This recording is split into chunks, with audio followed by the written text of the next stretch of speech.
病人情况怎么样？颈静脉怒张，面色发黑，血压掉得很快。夹层破了，紧急建立体外循环，给肝素，必须在5分钟之内建立体外循环。股动脉插管，提刀，否则病人的脑部会出现不可逆转的损伤。电锯，扩胸器。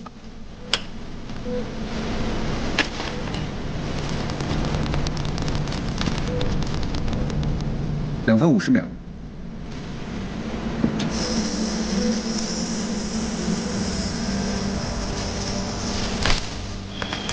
压出血，吸引器，回收血液，血压下降，找到出血点。3分40秒。开体外循环，血压降至临界点。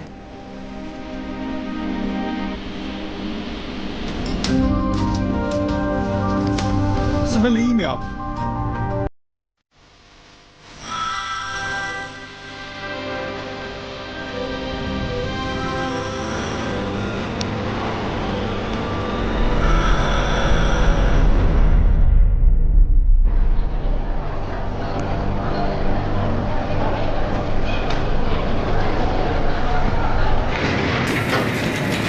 昨天晚上啊就不该吃那个芒果。 夜班居然站了一晚上，我脚都肿成馒头了。关芒果什么事儿啊？芒果摘一个芒字，他呀得罪了夜班食神。那按你这么说，值夜班就只能吃咸鱼了？副市长，咸鱼太贵，只要别遇上大出血和停心跳的，就是每天吃咸菜为之罪。就你迷信。哼。副市长，你说他能坚持多久啊？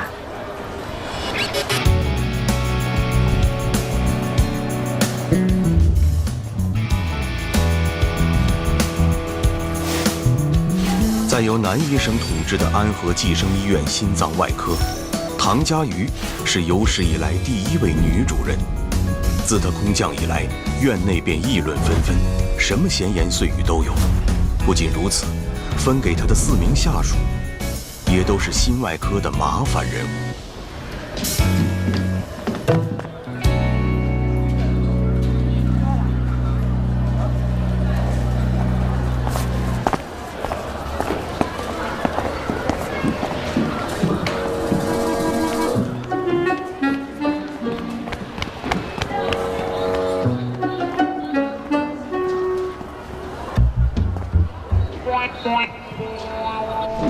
欣然，来吃早饭了。你看，妈给你买了你最爱吃的荠菜馅馄饨，趁热吃啊。哟，烫着没有？没事没事。妈总是笨手笨脚。欣然，哎，廖主任，今天感觉怎么样？胸口还疼不疼？不疼了。什么时候做手术啊？这么住着浪费钱。这孩子。 廖主任，我们确实等得挺着急的。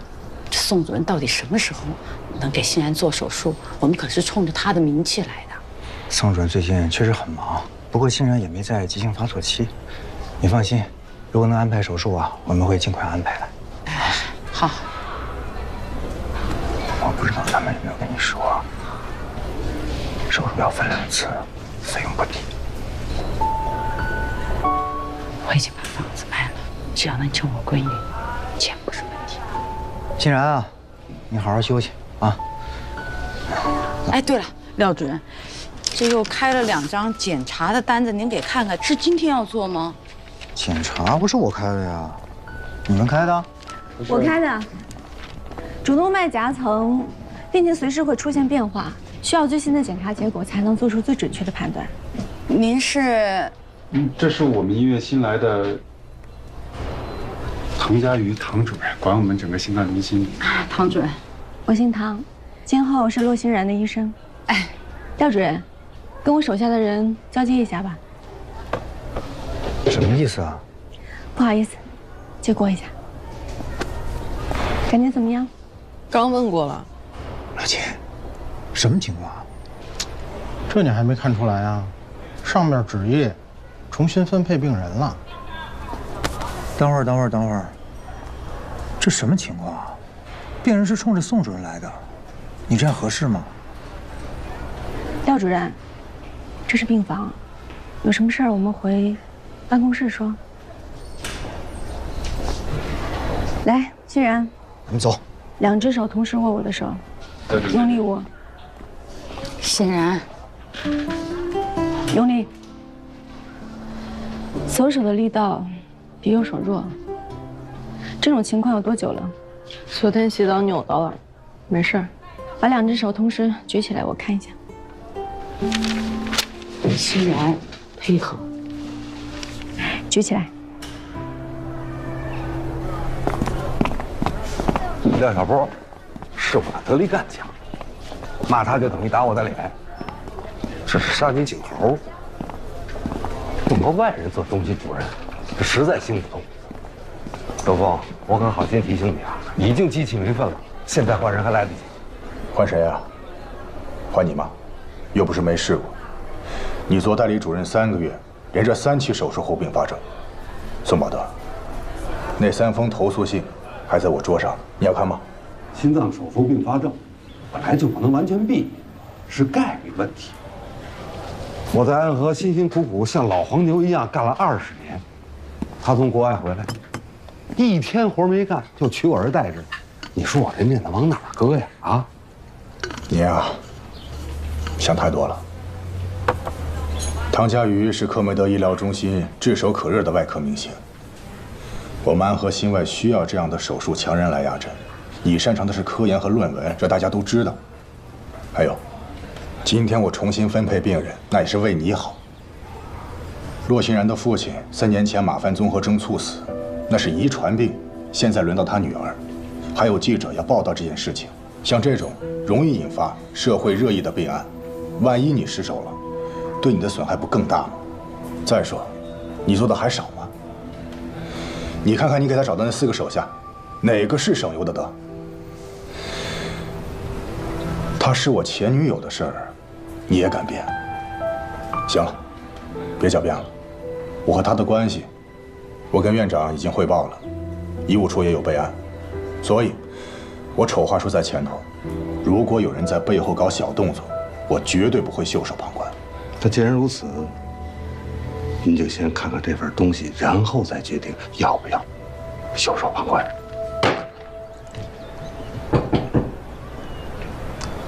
谁啊？等一下。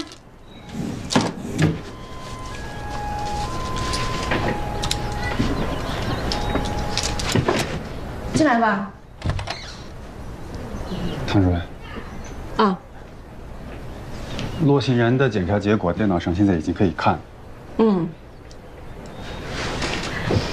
这个办公室以前是宋主任的吧？你怎么知道？他的风格。哦，刚才我大概看了一下，跟刚收院的时候变化不大。这手术是不是不用急着安排？正好相反，帮我约下明天一早的手术室。David 的手术加全主动脉置换。全主动脉啊？有问题吗？没问题。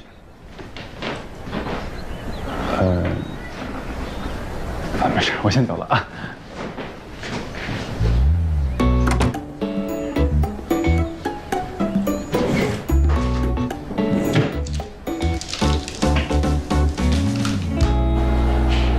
宋主任，我跟你汇报一下，骆欣然明天手术，戴维加全主动脉置换。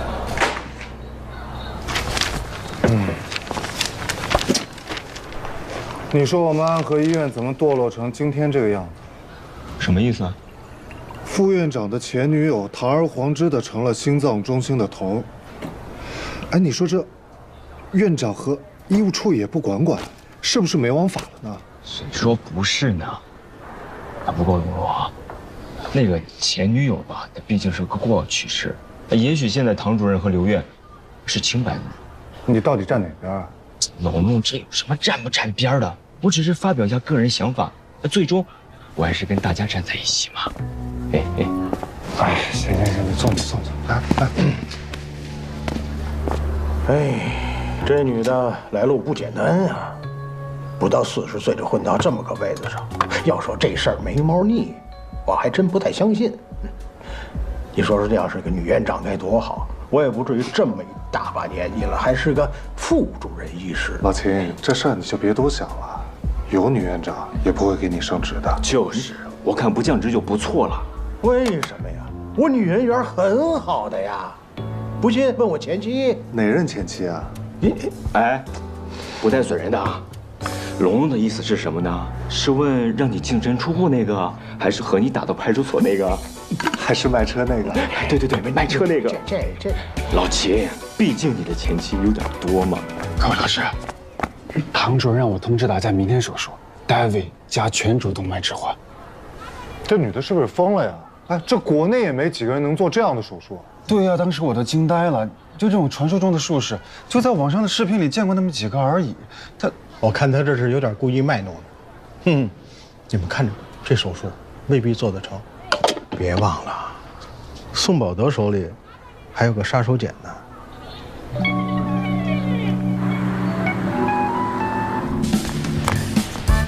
叶主任，神外崔主任给我们手术室打电话，说下午3点有一个病人要做巴比妥诱导昏迷，问你有没有时间去一趟。好，跟他说我会准时到。好嘞。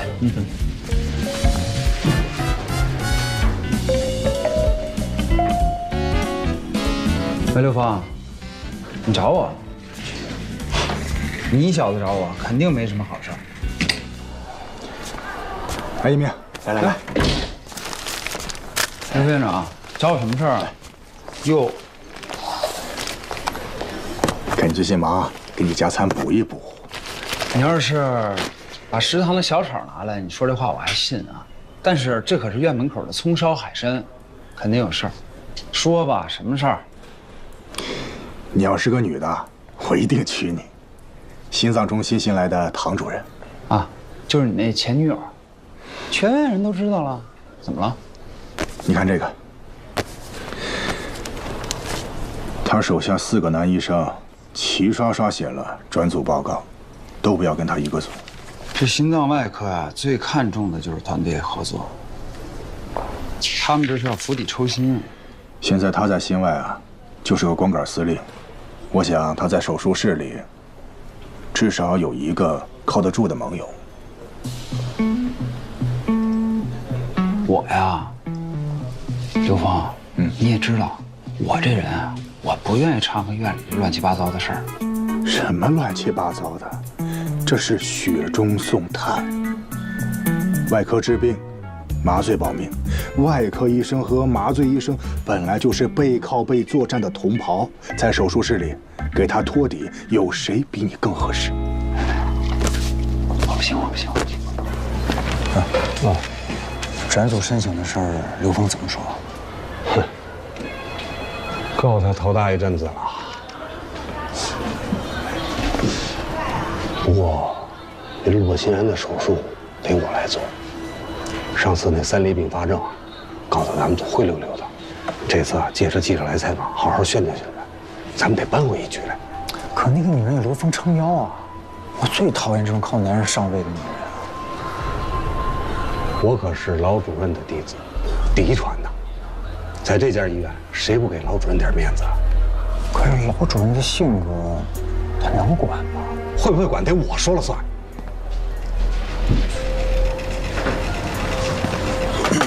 我在国外进修的时候，大概是10年前。当时在科梅德医疗中心见他第一面，那时候他还是个住院总，但医院里已经有很多人认识他了。第一次见到这么光芒四射的一个女孩子，在手术台上，她一下就把我给征服了。后来我回国了，冷静地想了一想，她天赋比我高，而且一心扑在手术上，这样的女孩不适合当老婆。但是这些年呢，我一直在关注她在国外的发展，看到她一步一步成为克梅德中心的外科明星，这证明我的眼光没错。而且我相信，安和心脏中心想更上一层楼，她必不可少。所以啊，为了医院的发展，你帮帮她。你跟我说了这么半天，不还是为了这事儿吗？你看啊，你的故事呢，我也听完了，这饭呢，我也没动。我呀，一会儿还要去一趟神外那边，我这先走了。3年前你爸的事儿，你可是欠着我一个大人情吧？你你可想好了？你确定要打这张牌？哎，我不是没有别的牌可打了吗？我也没什么办法呀，我只是一个普普通通的麻醉医生，我无能为力啊。假谦虚，在安和有人不喜欢我刘峰，但绝对没有人不喜欢你叶一鸣。这样，你先别着急拒绝，先再想一想，行不行？只是想想，不是答应啊。哎呀，你最好了。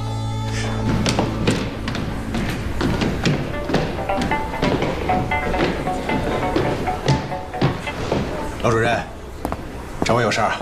我听说咱们心脏中心要做一台全主动脉置换手术。啊。洛心然的手术取消了。我说什么来着？别小看宋宝德这老小子的能力。江百丽，23周的手术同意书签了吗？该通知术前宣教，计时计水了。护士长，刚通知那手术取消了。取消了？明天早上手术，大家都知道吧？知道。明天是个大手术，耗时长，需要体力。今天晚上都别熬夜啊！啊，你也早休息，唐主任。因为明天手术时间。明天见。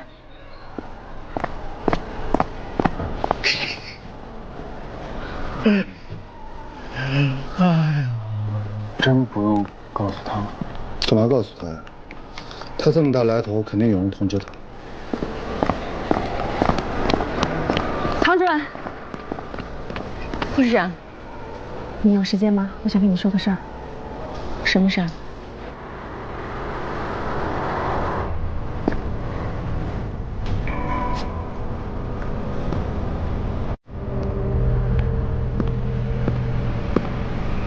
是你啊，刘峰，你有什么要跟我说的吗？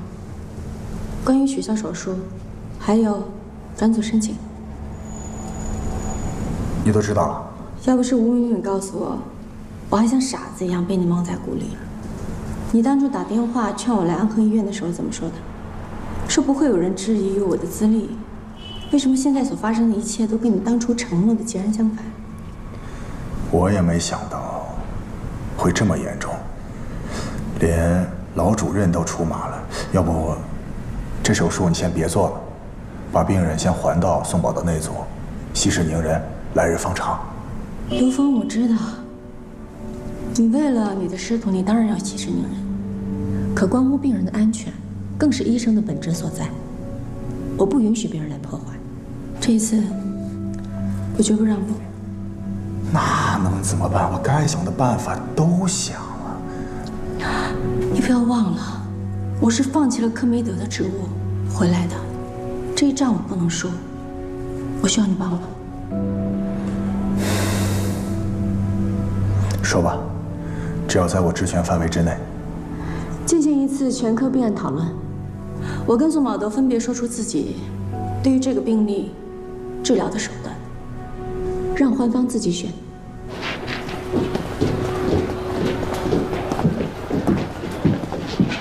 唐主任，早啊！早啊，宋主任。查房啊！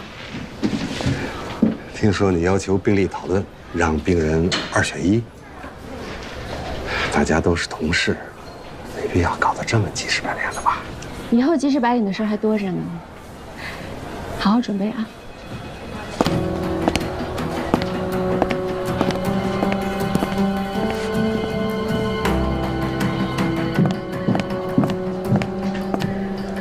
主任，听说手术取消了。哎，你看看，提前也不跟咱们说一声，这孩子一宿都没休息好啊。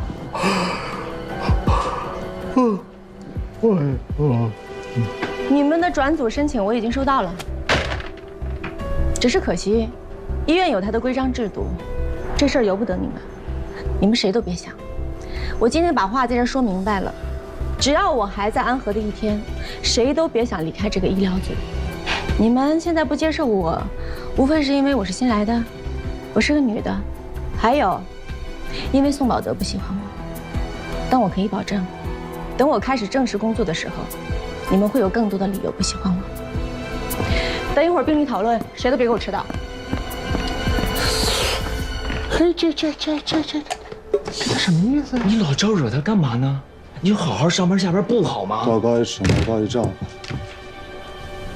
23朝确诊马凡6年，主动脉 A 型夹层，全主动脉扩张，来做预防性手术。手术分2次，一期先做主动脉根部替换，置换主动脉瓣，同时替换主动脉弓。2期再做胸腹主动脉替换。这样呢，每次的手术时间短，对病人更安全。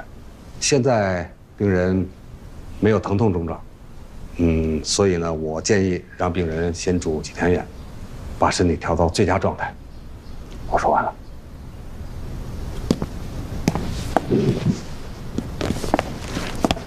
我选择的是 David 加全主置换。病人洛欣然虽然主动脉瓣有病变，但没有到了非换不可的程度。如果换瓣，他将终身服用抗凝药，对病人将来的生活有一定的影响。David 指的是医生手动修复病人自身的主动脉瓣，把它修复回原本完好的形态。换瓣跟修瓣的区别怎么说呢？就好比你给一个人一把螺丝刀，他可以把旧的门换成新的门，但是只有手艺高超的工匠，才能把一扇旧门修得像新门一样，然后再一次性换掉整个主动脉，因为没有必要分2次手术。病人年轻体健，完全可以耐受全主动脉置换术，而且1次手术更适合他。最重要的是，可以节省手术费。我已经把房子卖了，只要能救我闺女，钱不是问题。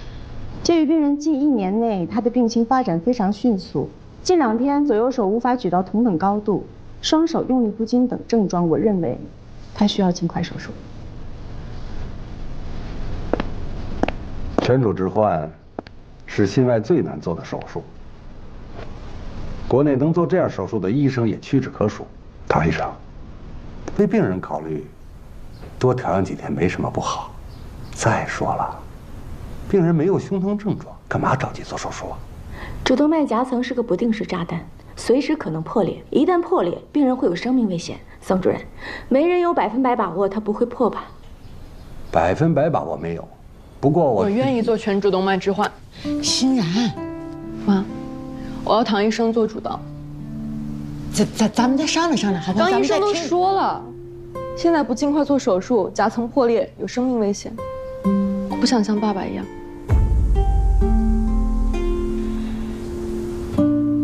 那就这么定了。刘院长，我建议将这台做公开手术，让大家好好跟唐主任学习学习。有问题吗？可以啊，可以做公开手术，没问题。护士长，带病人做术前准备吧。好。欣然，是。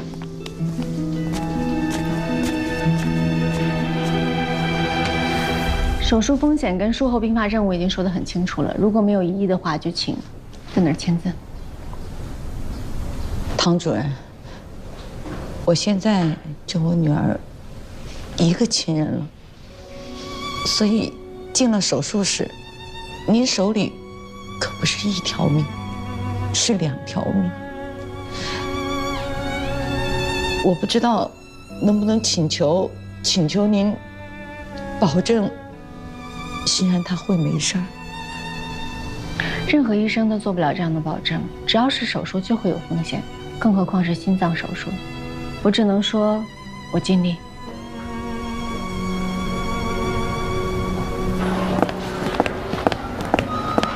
唐主任，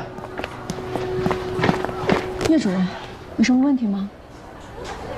家属对病人的情况很担心，您能不能稍微的跟他们详细的讲一下？这个手术得10几个小时，他们在外头实在太煎熬了。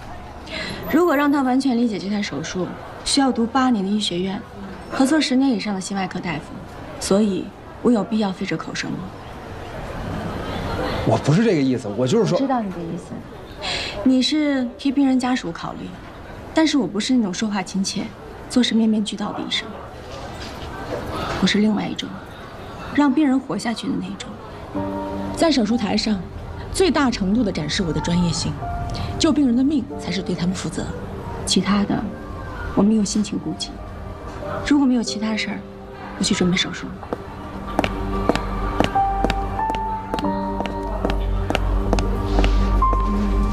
护士长，叶主任让我过来介绍一下病人，但是23床的不在病房。不在病房？对。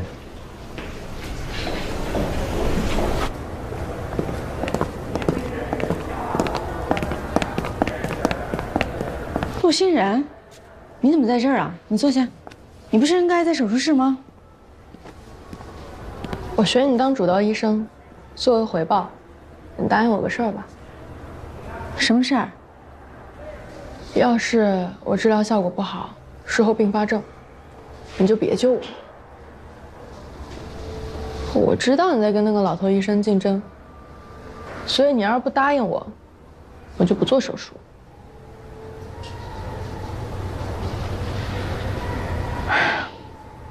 什么老头医生？宋医生。你说这句话，我真希望他本人能在这儿听见。所以你能答应我吗？陆欣然，我相信你自己应该很清楚，就算现在我答应你，但是进了手术室，我该怎么做还是会怎么做。那个时候你已经打了麻醉，什么都不知道了。我爸就是马牌氏综合症死的，主动脉夹层破裂，大出血，上一分钟还在说话呢，下一分钟人就没了。这病我知道。有的瘫痪、截肢、植物人，比死惨多了。可是你知道吗？我妈为了救我，把房子都卖了。原来我爸可疼她了，可是现在，他什么都得操心。我真的不想给他添负担了。死在手术台上也不错啊。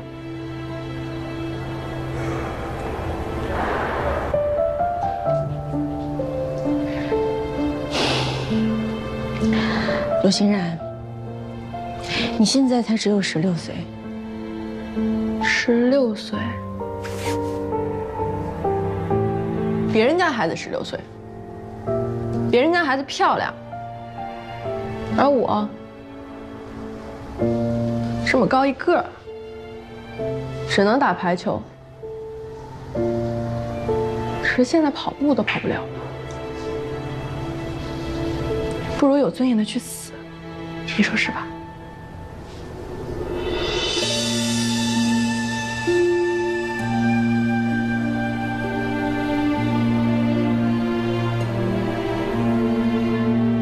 你别把我说的话不当回事儿啊！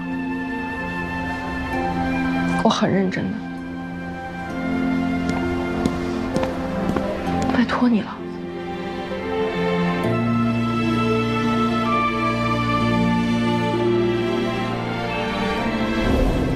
别害怕，今年多大了？16岁。行，睡一觉就好了。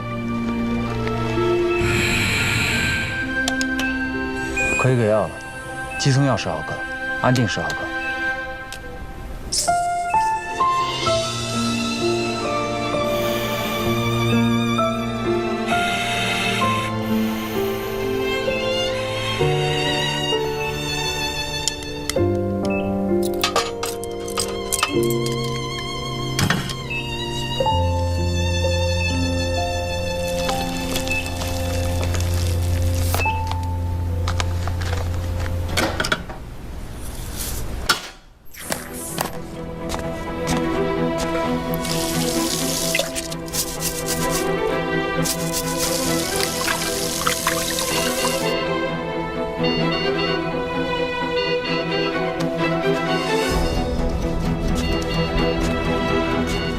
病人情况怎么样？颈静脉怒张，面色发黑，血压掉得很快。夹层破了，紧急建立体外循环，巡回计时，给肝素，股动脉插管，提刀，必须在5分钟之内建立体外循环，否则病人的脑部会出现不可逆转的损伤。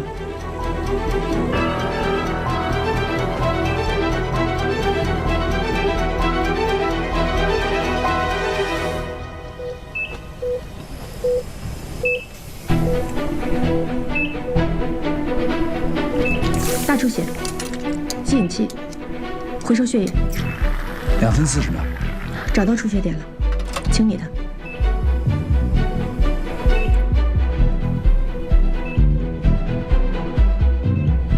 3分50秒，开体外循环，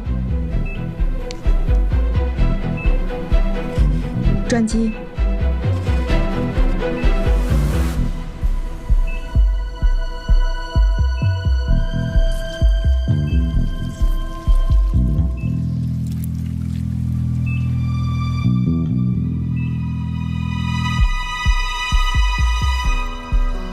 体外循环建立完毕。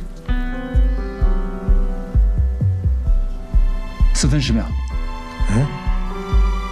4分多钟。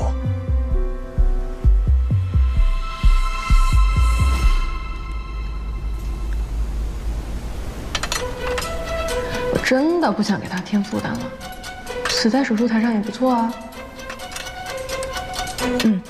开始手术吧。麻醉，今天一定要注意病人的脑保护，注意术后并发症。明白。组织前。丁旺。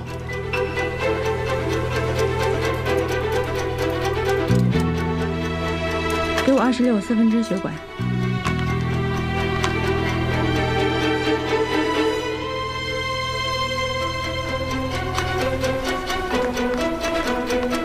来，缝合。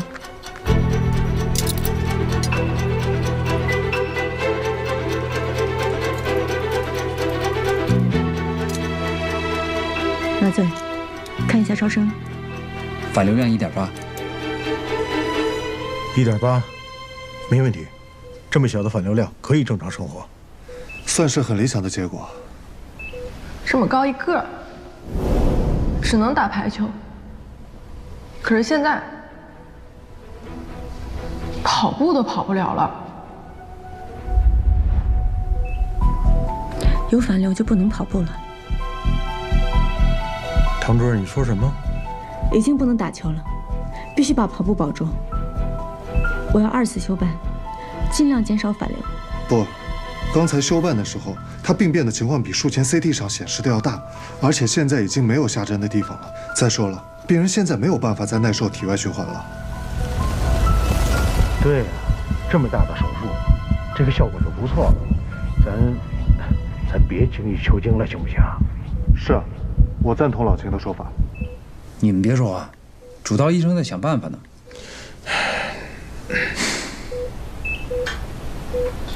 心脏不停跳，我试着从主动脉外面修复它的形态。怎么修啊？主动脉内腔是圆的，同样周长，圆的面积最大。只要从外面补针，把内腔从圆改成非圆，减少内腔面积，主动脉瓣就有合拢的可能。双头针，4个零的线。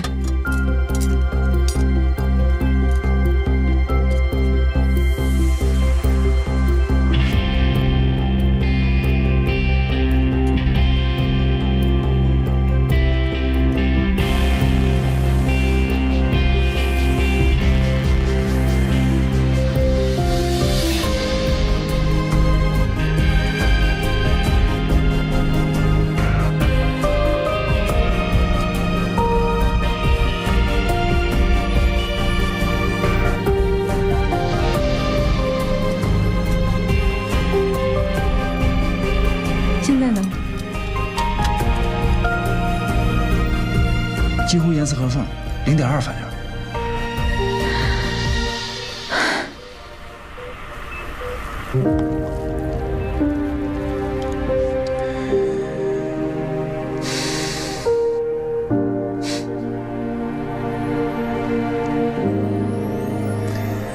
外科有个说法，顶尖的外科医生手指上长着大脑，在下刀缝针之前呢，脑子里面已经勾勒出器官修复之后的样子，能够最精确地找到位置。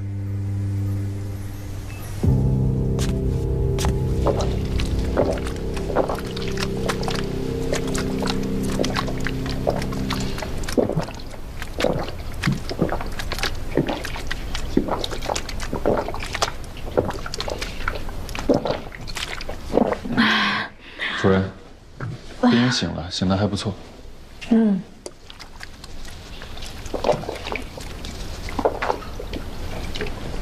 都说外科医生手术最怕饿，其实怕的是脱水，太难受了。谢谢主任。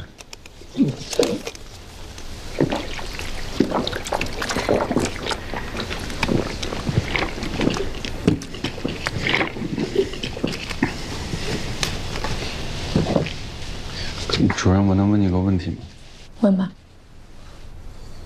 洛欣然他只是双上肢的症状，您怎么知道是急性期的？坐吧。病人发生任何异常都是身体发出的求救信号。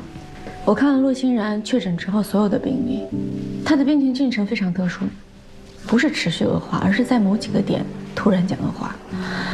而且他年纪这么轻，居然已经发展成全主动脉扩张了。我猜，他现在手部的症状应该是又一轮恶化的开始，而且会有极少的病人会像他一样经历无痛型急性期。所以您才坚持要尽快做手术，对吗？主动脉无小事，虽然我不能100%确定，但我不敢冒这个险。主任，我想跟您道个歉。昨天其实是我跟宋主任说的，才导致了手术被停。我就差点害死了病人。因为你不知道他是急性期发作。我想着，就是您刚来医院嘛，你就是想急着证明一下自己。但今天在手术室，我才知道您真的是挺厉害的。将来有机会可以教你。谢谢主任。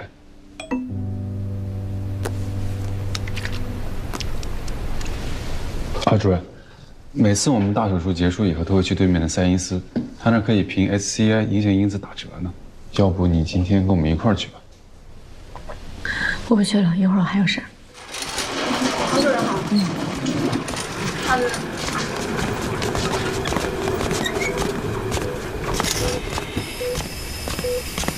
我跟病人单独待一会儿。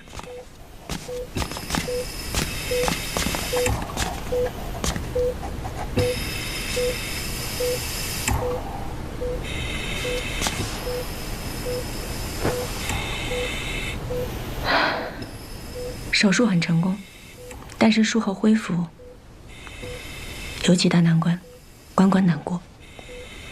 如果没有顽强的求生欲望，很可能闯不过去。那我这么漂亮的手术就白做了。所以我来是要告诉你一个秘密。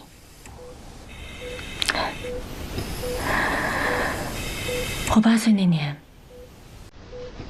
我爸爸死于心脏病。他死的时候，身边只有我一个人，所以那个时候我就知道，没有一个人可以走得很体面。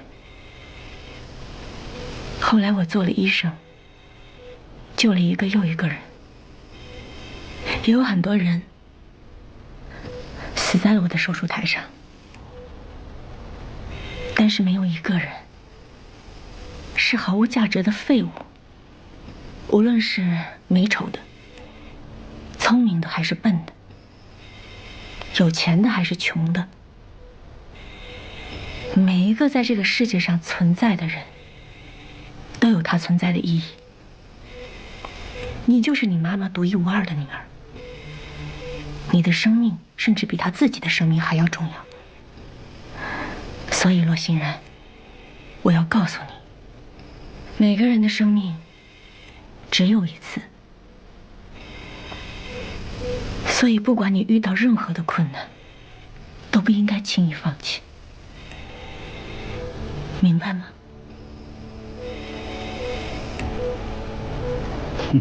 谢谢。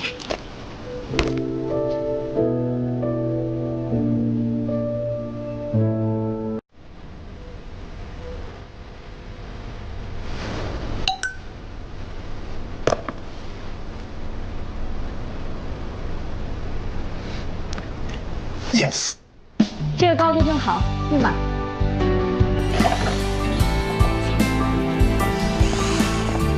护士长，主任，在换牌子啊？是啊，按刘副院长的指示，你的医疗组今天正式更名重病组了。对了，刘副院长在办公室等您呢。哦，知道了。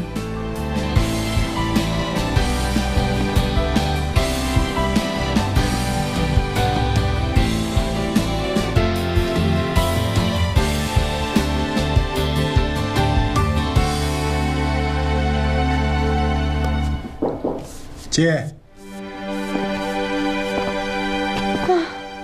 呀，宋宝德把他那些装样子的书终于搬走了。希望他从此偃旗息鼓吧。你找我什么事儿？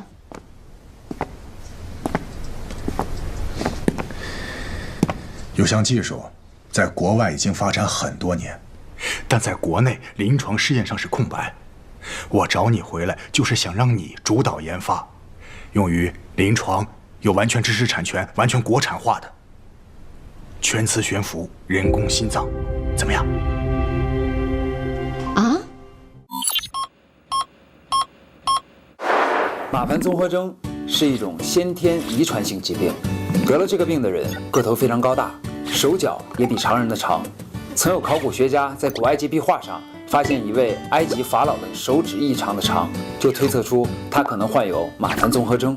马盘综合征最致命的病变是在心血管系统，以主动脉瘤和主动脉夹层最为常见。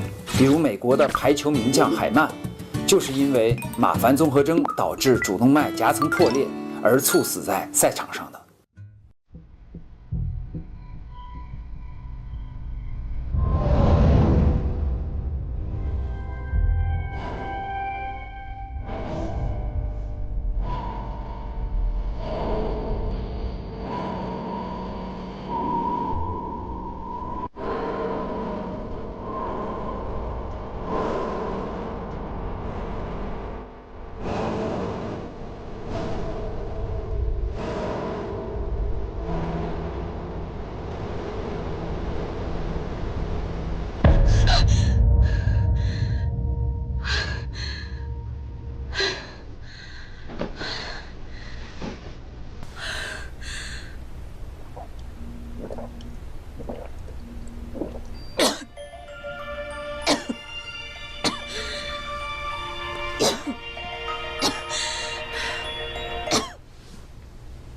喂，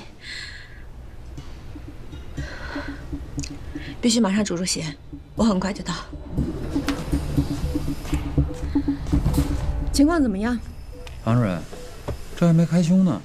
还没开胸？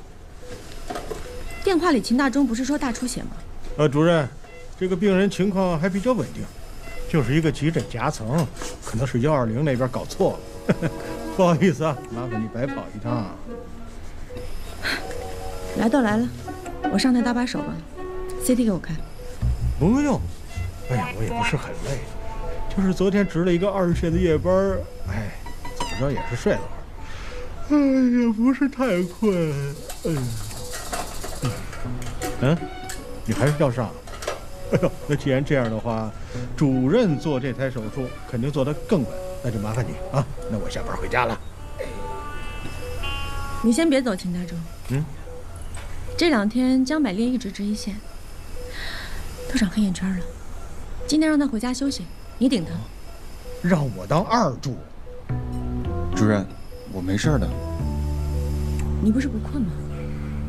我是不太困，就是我这手都脏了，这还得重新洗手，太麻烦了啊。那你还愣着干什么？刷手去。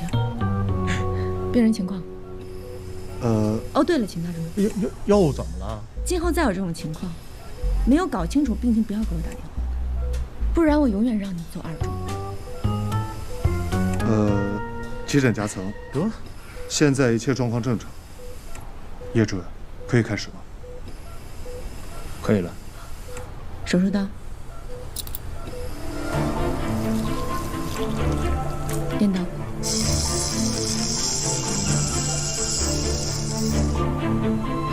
给我个镊子。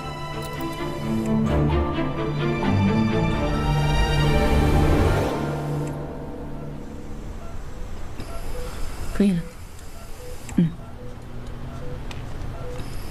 主任，急诊夹层，病人情况不好，需要立马手术。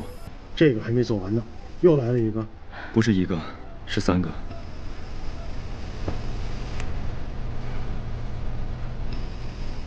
危重症患者，你120急救车直接给重病组打电话要救急诊，这符合规定啊？谁让他叫重病组的？放心吧，一点毛病都挑不出来啊！就这样，就这样。我听说了啊，重病组一早上接了4个急诊夹层，忙得手忙脚乱的。啊，谁让他爱做夹层？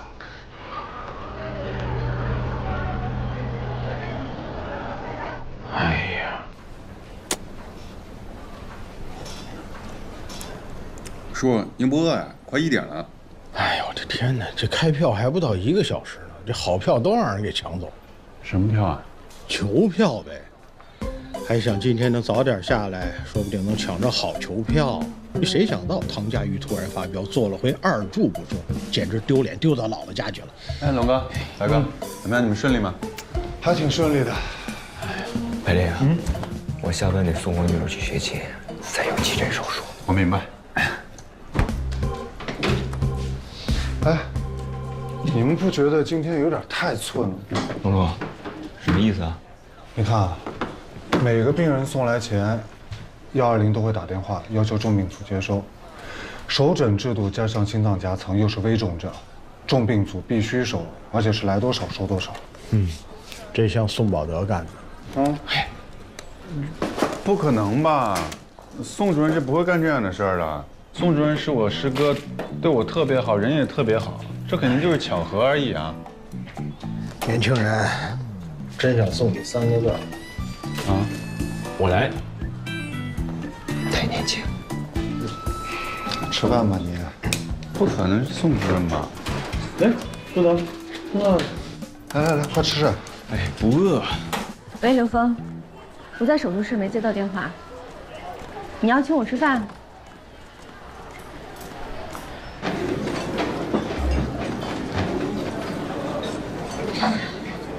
吴峰，这是你说的工作餐。嗨，看你那么累，给你补补。应该是找我有事儿，说吧。你这个人，跟那谁可真像。哎呀，就是上次跟你说人工心脏的事儿，考虑的怎么样？我考虑什么呀？我不是已经拒绝你了吗？你再想想，你在克梅德也做过很多起人工心脏的手术，你很清楚这东西意味着什么，尤其是对心衰晚期那些没有移植供体的病人，人工心脏就是他们最后一道救命符。在国外临床已经普及了，可国产的迟迟搞不出来，病人用不上，你不着急吗？我当然知道人工心脏是多么的重要，但是这个事儿太大了，我真的弄不了，别再找我了。我知道，你说过你回国是因为国内可以遇到疑难杂症机会比国外多，你只想做手术，没有搞过。哎，行了，我自己说的话我记得，你不用重复了，答案你已经知道了。那我还能吃吗？哎，你把我当什么人？你吃你的，敞开吃。那你这红梅样，我真的不敢轻易。小心别烫着。哎呀，你这吃肉的习惯，这么多年也没变。60岁斤了，我早上5点钟手术，到现在1口钟都没吃。那这些年，还有什么是没变的？都变了，你看我眼角的皱纹。哎，我跟你说，咱们医院的微整形手术在市里可是数一数。住嘴吧！干嘛呢？推销生意呢，完成你自己的 KPI。我就是好奇，你明明那么想回国，为什么3个月前拒绝，现在又迫不及待回来？3个月前我有不回来的理由。什么理由？你好八卦呀！这是我的隐私，我可以不跟你分享吗？那你恋爱了吗？结婚没有？是不是一个人？你能别问了吗？吃你点东西，你看你去干嘛呢？问的我都没胃口了。那不是？不会你真的还是一个人吧？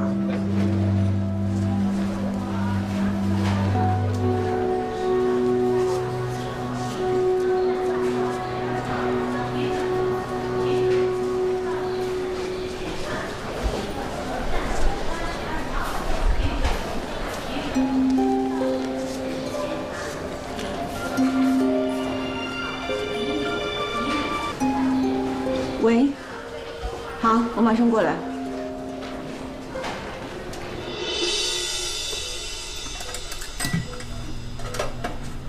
情况怎么样？主任，唐主任，这是台急诊，我会尽快准备好的。这台手术是我们叶主任主麻，他一会儿就到。好，知道了。江百烈，CT 还有检查结果。患者郑美棠，女，68岁，因车祸入院，神志还算清晰。她自述胸痛、呼吸不畅。从 CT 检查发现，主动脉撕裂造成了夹层，其他的检查结果我们还在等。她的位置比较靠上，主动脉瓣应该可以保住，具体情况还得开胸再定。郑美棠是吗？我是唐医生，你的手术我给你做，不用紧张啊。唐医生，我丈夫他怎么样了？开车的就是她丈夫，颅脑外伤，现在还在省外抢救呢。哦，是这样的，你丈夫现在在神经外科，等一会儿你手术完醒过来，他有什么情况告诉你，好吧？都是我不好，今天他人不舒服，我还让他开车，他早上就说头痛的厉害。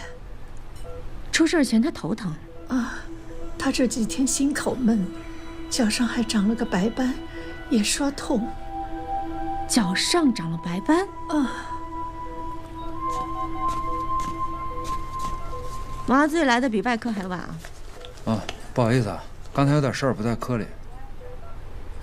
郑奶奶，我们开始做麻醉了啊，睡一觉就好了。你等一下，我还有话说。唐医生，替我去看看我丈夫，我不知道他怎么样了，我不能让他一个人啊。你不用担心，先麻醉好吧，其他交给我们。你放心吧，有什么事儿神外那边会通知我们的。现在开始麻醉了啊，放松。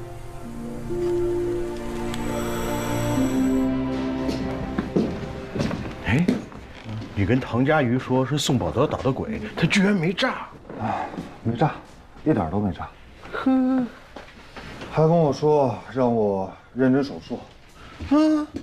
你说奇了怪了，当初抢洛心妍的手术，他火气那么大，嘿，这回被整了，他反而怂了啊！你说这女的也够厉害的，我小腿肚子都麻了，她一天做几个夹层？兄弟们，今天又是特别充实的一天，救了5个人。没事的话，我先撤了啊！哎，你不能走！5个术后病人 ，ICU 那儿等着你盯着呢。术后病人我都看过了，很平稳。再说了，今天晚上又不是我值班，我还得陪我女儿去学琴。哎，别，万一病人有什么事儿，还得拉我回来。哦，你不，这病人的生命高于一切。我觉得你刚才说的特别对。病人的生命高于一切，但是您知道吗？还有一件事儿也高于一切。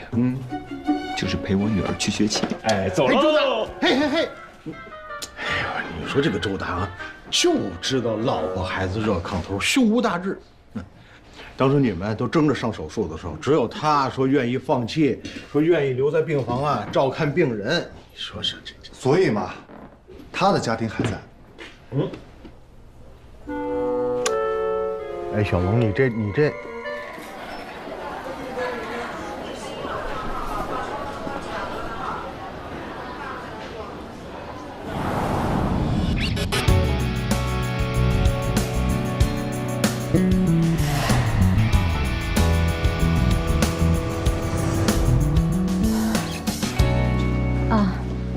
你们好，我自我介绍一下，我是心外的唐佳瑜。我知道你是谁，说吧，什么事儿？那我直说了，于江平，因为车祸在神外抢救，据说现在已经脱离危险，转回病房了。我们心外有个病人叫郑美棠，是于江平的妻子。据她的描述，我怀疑于江平很可能患有心脏疾病，所以能不能让我给她做一个检查？可以啊，把会诊单给我看一下。没有请会诊，是因为病人跟我这样说，所以没有会诊单你怎么能看我们的病人呢？我们神外自己的病人，我们自己搞得定，请回吧。那能不能？唐主任，我们听说了，你有抢病人的爱好，但这是神外，我们崔主任说不行，就是不行。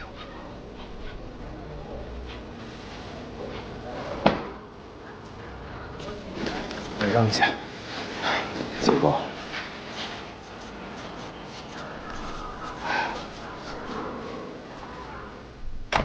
唐佳瑜，你到底怎么回事？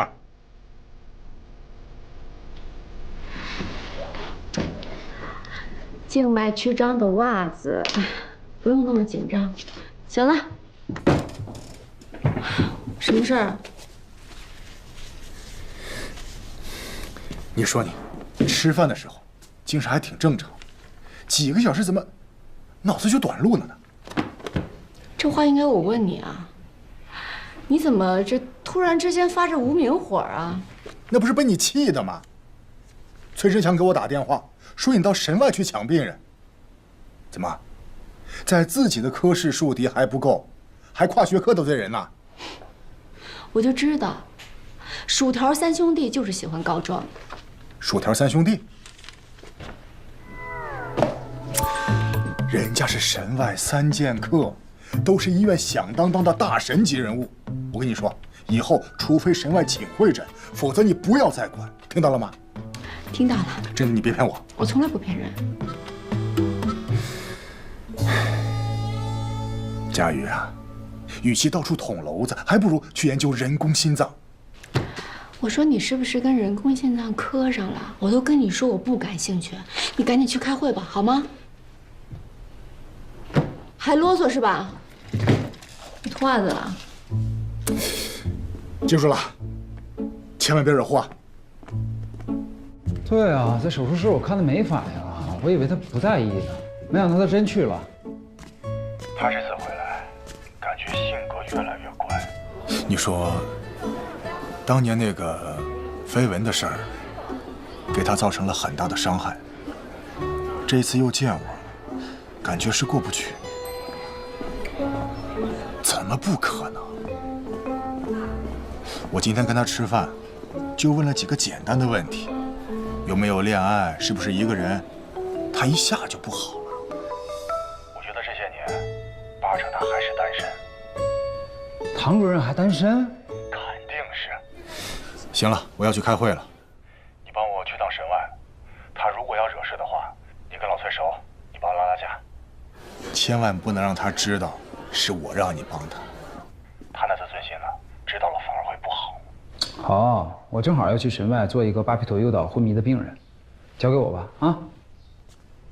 等这个病人啊脑水肿缓解了再唤醒他，主要是注意护理方面，防止肺部的感染、褥疮。我就是怕这水肿消不下去啊，毕竟病人的基础情况太差了。先这样吧，回去吧。哎，老崔，我还没说完呢。你说，加强护理，防止肺部感染、褥疮。你这是怎么回事啊？你刚才不都说过了吗？啊，我说过了是吧？啊，那说过了，那就没事了。你去吧你。怎么回事啊？今天。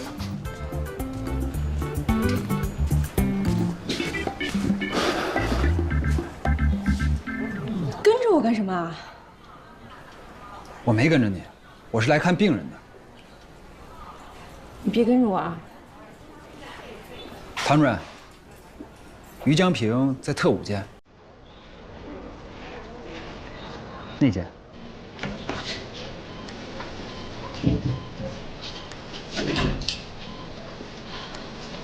方主任啊，我给病人检查一下。老崔，我说你怎么还没走？啊，我这不是还没说完呢吗？哦，你说，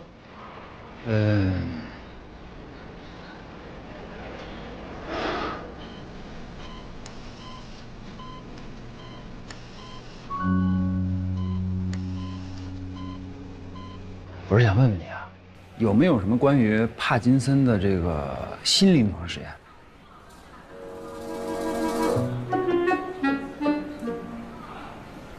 我知道，你原来是为这个事儿啊？你怎么不早说呀？你爸现在情况怎么样了？去年不是在外院做了脑深部磁吸术以后，他就是……别学我爸，这震颤改善了不少，但是走路的姿势还是那样，得吃药控制。你放心，只要咱们医院有新的临床实验，我绝对第一时间告诉你。谁让咱们俩是哥们儿，对不对？还有，这事除了你和我，医院还有别人知道吗？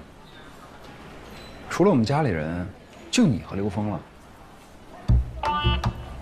我感动了，你把我当成你的家里人。你放心，我这人历来是守口如瓶，我这嘴。崔主任。啊，来了。唐主任，你怎么又跑到我们神外病房来了？我是跟你说，我们神外病房的病人跟你有什么关系？你这是明知故犯，你知道吗？不行，我今儿必须得给刘副院长打个电话。哎，他又跑到咱们省。别着急，人刘副院长现在开会呢。病人是先出现脑梗，才发生车祸的。唐主任，你是不是把顺序给搞错了？病人是先车祸后脑梗，车祸造成骨折，脂肪颗粒进入血液循环，通过胃壁的卵圆孔进入体循环，造成脑梗，再加上颅脑外伤，我可是辛辛苦苦做了5个多小时的手术，才把这个病人的生命给抢救过来。你有我清楚啊。是你把顺序搞错了。他的太太郑美棠是我的病人，据他描述，于江平在车祸前几天就出现全身难受，而且头疼非常严重。在车祸当天，他也头疼很厉害，本来不想让他开车的，所以我断定他应该是出现了脑梗，才发生了车祸。不管谁先谁后，这个事儿跟你们心外有什么关系？我刚才给病人做了心脏检查，发现他心脏上长了一颗肿瘤，大概率应该是粘液瘤。大家也都知道，粘液瘤通常都是良性的，可是粘液瘤的质地非常的易碎。病人每次心脏的跳动都会导致粘液瘤的碎片脱落，脱落下来的是硫酸，跟着血液进入体循环，走到身体的任何一个部分，造成堵塞。所以我认为，现在粘液瘤的碎片堵在脑部，造成他的脑梗，所以是先脑梗，后车祸。唐主任，这是你的猜测而已啊。可以跟你打赌啊，谁赌输了，请对方科室的人喝咖啡。他可跟我打赌。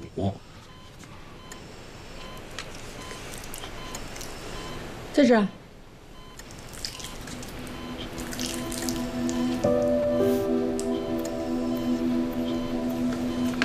真的是左室粘液瘤吗？看见了吧？粘液瘤随时可能再次爆成瘤栓。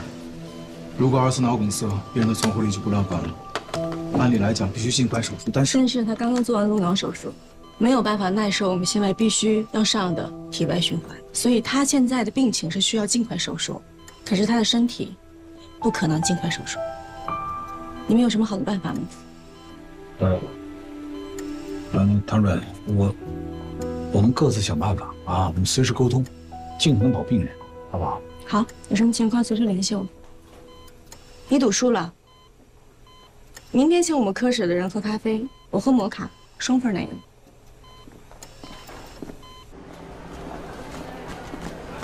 没照 B 超之前，你怎么能确定是粘液瘤啊？很简单啊，我之前都遇到过这样的病例，先是手指出现白斑，后来发生脑梗，可是那个病人没有抢救过来，最终死了。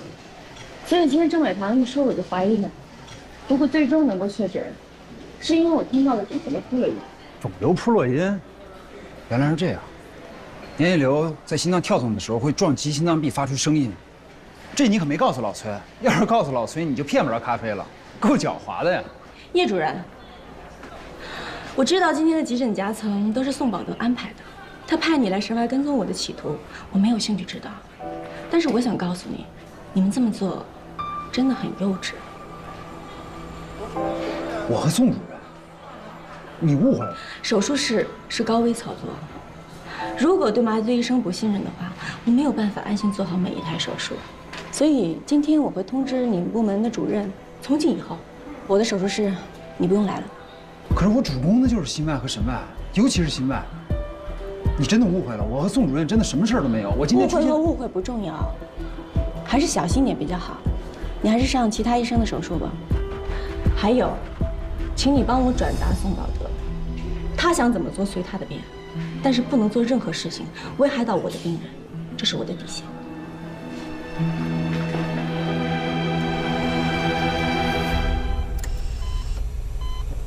你醒了？医生，我丈夫他……郑美棠，先别激动，听我说，你丈夫于香平的情况是，他现在心脏里面长了一颗肿瘤，这就是他脚趾出现白斑的原因。所以，因为脑梗导致了车祸。正常心脏上的肿瘤只要切除就好了，因为都是良性的。可是你丈夫现在的情况没有办法尽快手术，所以呢，要个心理准备，他2次脑梗的可能性非常大。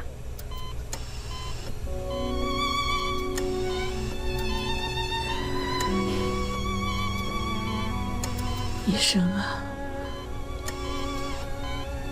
我和他谈恋爱到现在没有分开过，我跟他在一起40年了，没有代沟，你救救他，别激动，请你救救他。不要太激动。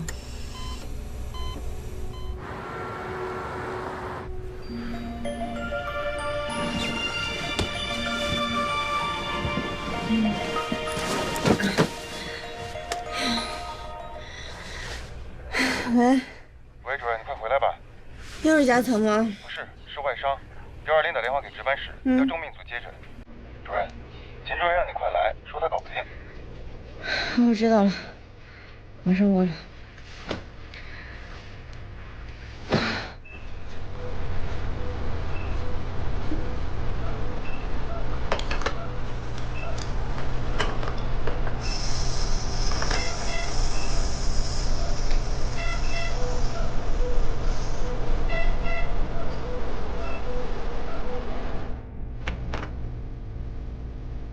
唐主任，该上手术了。啊，知道了，你先去，我马上过来。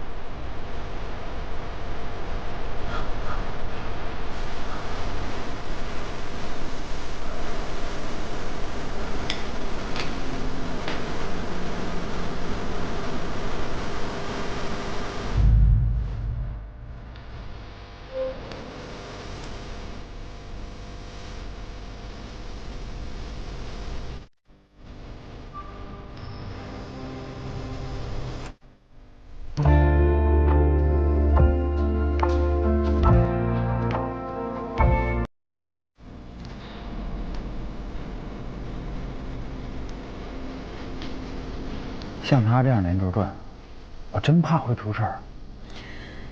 劝他好几次了，让他分病人，别的组也愿意收。不就服个软吗？这几天看起来大家也能够理解，但他就是不听，还让我不能管这事儿。他就是跟宋宝德给杠上了，非赢不可。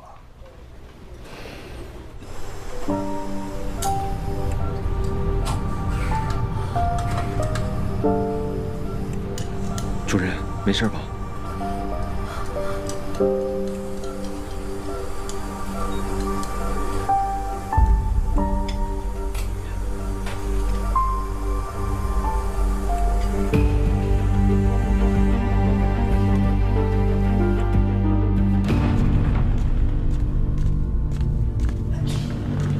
主任，楼上东说下一台还是夹层，几号手术室？不用去了。怎么了？病人送来手术室的路上夹层破了，也没救过来，就差那么几步。这个主动脉夹层真的是分秒必争才行。是可惜。主任，您的手怎么？哦，没事。你回去睡会儿吧，我看您累的。反正现在也没有什么新的病人送过来。那哪行啊？病房还那么多病人呢。钱老师他们在呢，要真有什么事我再给你打电话呗。那也行，有什么事你给我打电话。放心吧。白莲，叶主任，你们组还有手术啊？暂时没有了。我看唐主任太累了，我让他回去睡会儿。先走了啊。哎。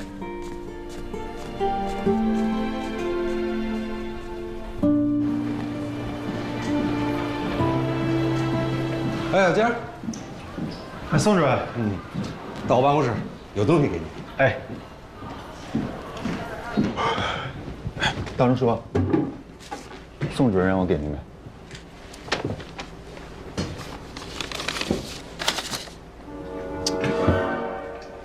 这个宋保德，一点活路不给人留。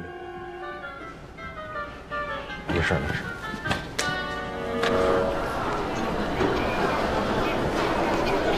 你好，第3诊室啊。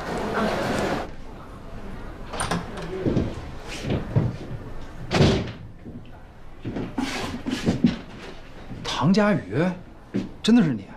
我看挂号系统，我还以为是同名的病人呢，怎么来疼痛门诊了？坐吧。我来看手。手怎么了？应该是腱鞘炎吧，有点压痛，行动不便，给我打一针封闭吧。打封闭，看看。疼吗？疼。动动。最大啊！你这个过度劳损造成的，热敷，少用手，不用打封闭，过一段时间就好。不行，我今天还有手术，我必须保持手的灵活，必须要打封闭。唐主任，外科医生的手，对外科医生意味着什么？我想不用我说，你应该也很清楚吧？就是为了跟宋保德赌气，拿自己的手冒险，值得吗？你不会以为我这么做是为了跟宋保德赌气吧？不然呢？我想不到其他原因。叶主任，我想问你个问题：一个男生从读医学院到作为一个心外科大夫，困难吗？困难。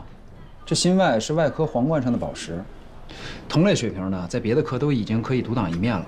可是到了心外，还在做打杂拉钩，连缝针都轮不上，而且专业难度大，专业培训时间长，使很多人望而却步。你问我这个干嘛？一个男生都这么困难，如果你是一个女生的话，那这个困难的指数是不是应该乘以2倍？不对，应该是3倍。所以这已经不是我第一次被排挤了。宋保德这么做，不过是这么多年我遇到很多类似的事情重演而已。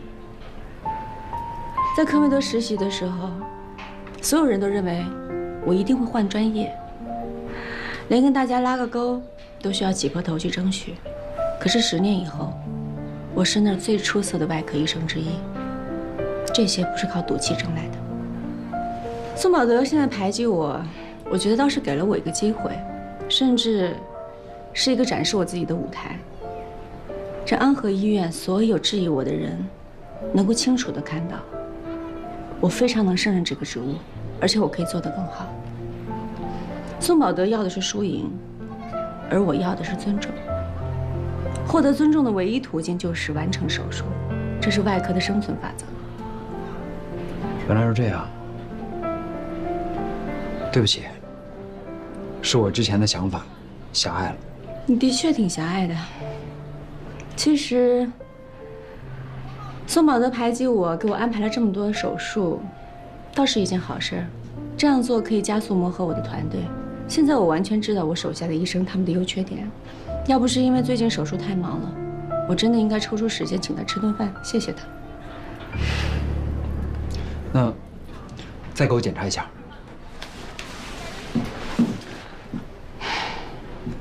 这是怎么弄的？昨天一个人喝多了，不碍事儿，就是不好看。唐主任，这外科医生我见多了，可是像你这样的，你真的什么都不怕吗？我不是不怕，我只是不希望因为我害怕，就堵住了我想去的路。这样的话，我就没有办法进步了，只能原地踏步。叶主任，可以开单子了吗？我还赶时间。我这就给你开。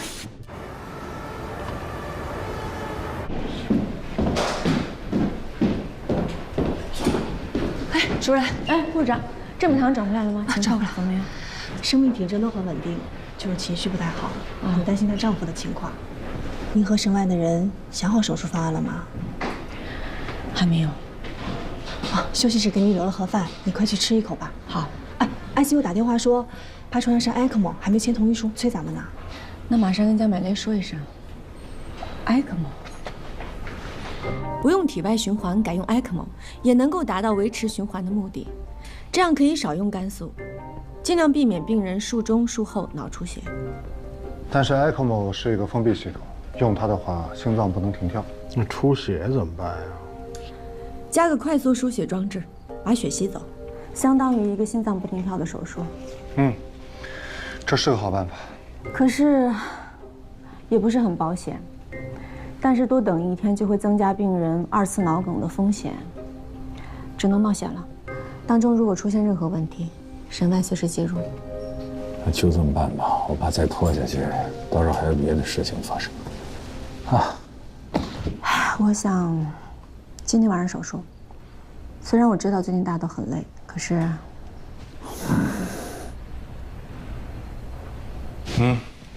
你在给谁打电话？周达，他对 ECMO 比较熟悉，比 ICU 的医生都强。喂，周达，干嘛呢？那这样吧，我去联系手术室，海雷，你去城外看一下病人。那我去给大家买咖啡吧。那个，我知道，摩卡加双份奶油，对不对？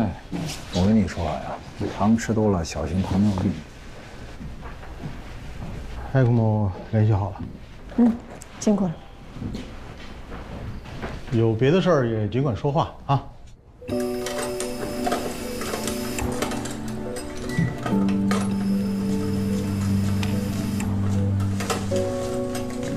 今天我值2线班，如果你非不让我做手术的话，你可以让吕潇来做，他是住院医，经验可没我丰。这台手术你要想上可以上，但是今后希望你不要再出现在我的手术室。可以了。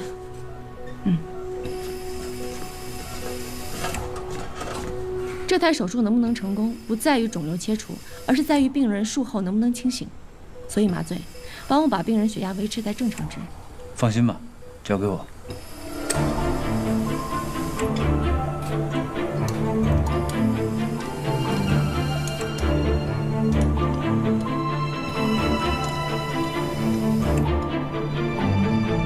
切除完毕。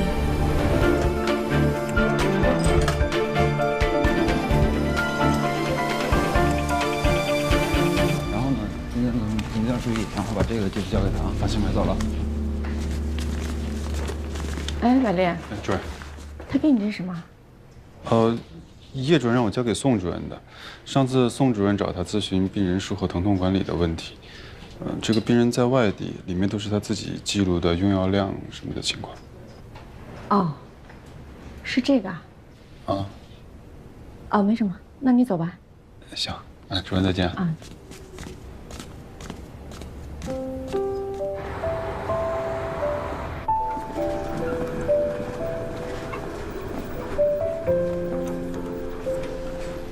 老于，没啥。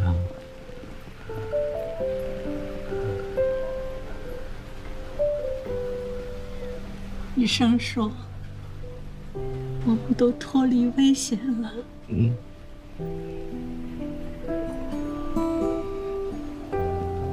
又回来了。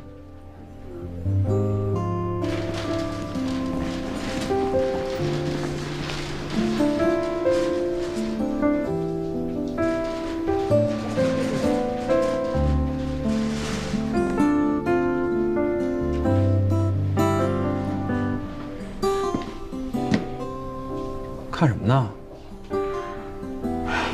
我在想，为什么2个人能在一段婚姻里坚持40年，还这么恩爱，太不可思议了。 2个人呢，在一起生活了40年，并且还能在一场车祸里幸存，这简直就是奇迹了。这个奇迹是我创造的。对对对，都是你。啊，对了，叶一鸣，之前我想跟你道个歉，我以为你跟宋宝德你们之间，还有，在神经外科你为什么要跟踪我？这个嘛，这个我不好讲啊。刘峰让你去的吧？你知道是刘峰让我跟着你的。当时邱振强要给刘峰打电话。别着急，刘副院长还在开会呢。你说他在开会，后来我才觉得，一定是他让你跟踪我，不然你怎么知道刘峰的行踪啊？这可不是我说的啊，是你自己分析出来的。刘峰啊，他没有恶意，他就是关心你。我知道，他是为我好，人也很好，只是有的时候做事儿，可能他觉得我这个人是需要被拯救吧，但是事实是根本不需要。行，那以后啊，我呢就不多管闲事了。我不是这个意思。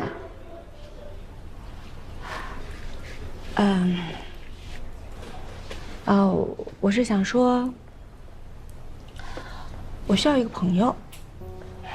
我现在这个时期呢，又到了一个陌生的环境，所以很需要一个朋友。你听过一句谚语吗？这个谚语说，一个外科医生，如果只能交一个朋友的话，就必须交跟他同一个手术室的麻醉医生。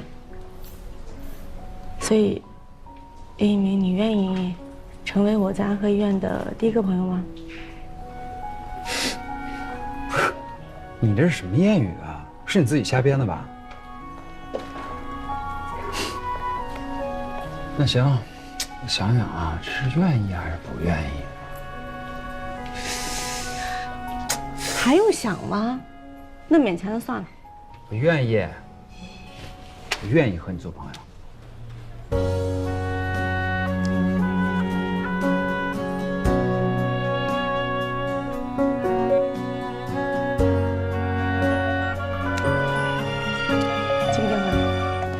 喂，好的，知道了。急诊是吗？啊，行，马上过来。我这就过去陪啊。急诊夹层。新一轮又开始了。你手还行吗？好多了，我相信宋宝德坚持不了多久了。一会儿手术时间。手术时间。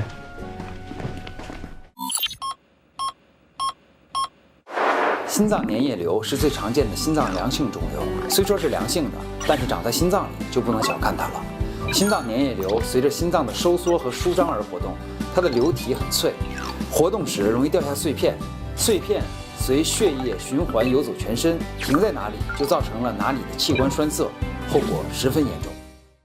我们要大胆的创新，做出一个不是血泵的，让他们看看嘛。我一直强调，做什么都不能丢了气势。哎，你说慢点儿，感觉怎么样？我们不和他合作，只要你主导研发，工程师人选你来挑。谢谢你，我不考虑，我没兴趣。哎呦，我就奇怪了，医院全力的支持，给你最大的研发自由，去做一个跨时代的医疗器械。哎，我也奇怪了，你一个胸外的，主攻肺移植的，怎么对人工心脏那么感兴趣啊？那个，为广大患者谋取福利。那什么，院长过2年就退休了，他希望我做接班人，更进一步为患者服务，特别是研发全磁悬浮人工心脏，对医院来说是很重要的目标，只能成功不能失败。我就知道你是为你自己着想的，同时也是为了广大的患者谋取福利，这不矛盾啊。我和患者的利益本来就是一回事。国外人工心脏早就成熟了，为什么不进口？就是因为价格太高，价格高形不成市场。可是现在全国每年的心衰患者已经突破了1000万大关，只要研发出用于临床的国产人工心脏，才能把价格降下来，才能满足广大患者的需求。你搞研发根本不是我擅长的领域，你让我去，那不是浪费我时间吗？还有你说那句话，1000万患者的时间，你找别人吧啊，我不考虑。哎，你干什么呀？你松开！你是最合适的人选。你让人家看你，快点松开啊！你去做吧。你抓着我干什么呀？松开！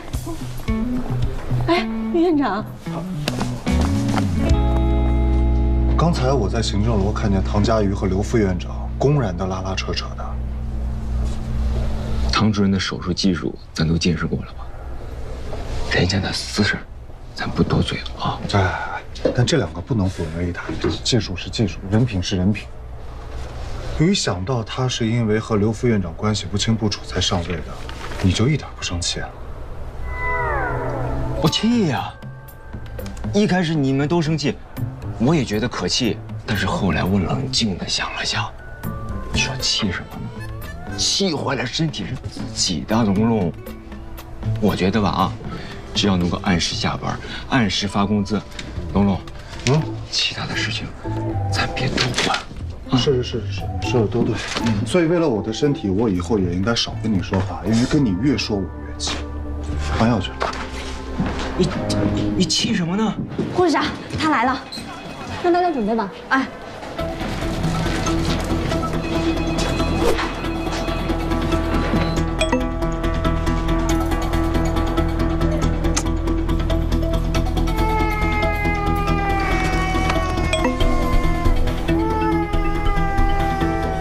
小强，今天换药不哭，就给你糖吃。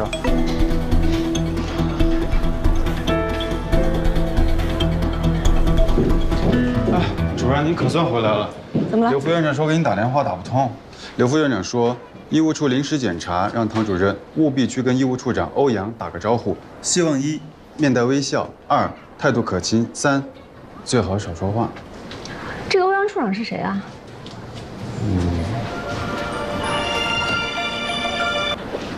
喂，今天医务处临检，你要是有时间的话呢，最好能提前去跟医务处处长欧阳认识一下。是刘凤副院长让你打给我的吧？不是，是我自己想告诉你。哎，对了，你去的时候啊，态度好一点，也不用太好，就跟你平时那个态度正好相反就行了。哎，不，我可不是说笑啊。哎，我这有一电话，先挂了。怎么感觉你们都挺怕这个欧阳处长的？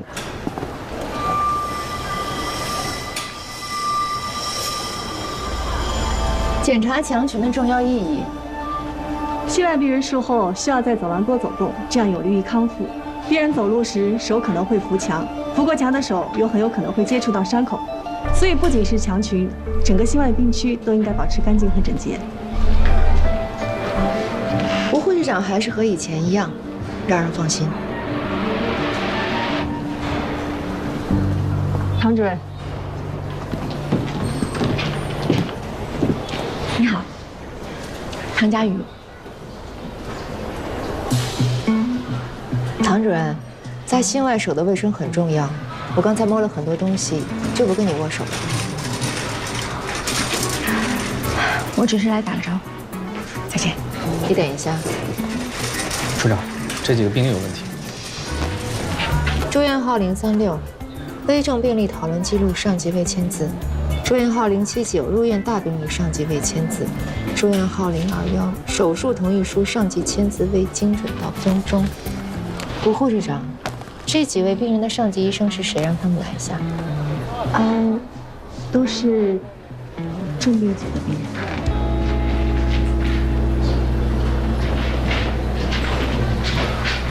不好意思，欧阳处长，可能是最近工作太忙，我忘记签了，我马上去补签。按规定，1个月病例违规超过3次是要扣10%奖金的。扣吧，再见。还有，还有什么？听说唐主任上一份工作的薪水很高，可能不在乎这点奖金，但是作为中心的主任，我有必要提醒你，希望你今后可以以身作则，严格要求自己，为心外的人做一个表率，而不是充当反面典型。否则的话，难以服众。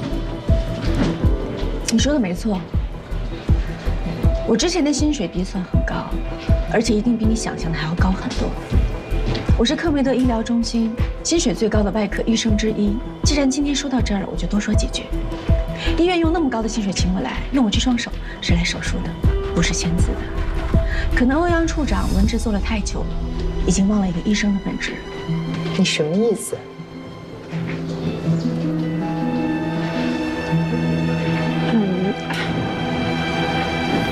主任，仪式平台来电话，黄雪春死亡供体了。是吗？供体在我们安和，那是不是给器官移植的其他医院打电话就行？是。唐主任，欧阳处长，我来只是跟你打个招呼。你想扣钱还是处罚都随你的便，我还有正事要做。你慢慢查卫生，希望今后我们也不要遇见的比较好。再见。不是，主任。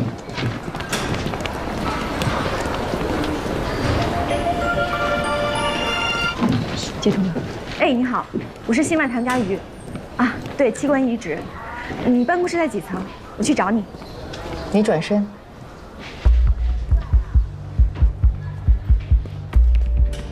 唐主任，我们又见面了。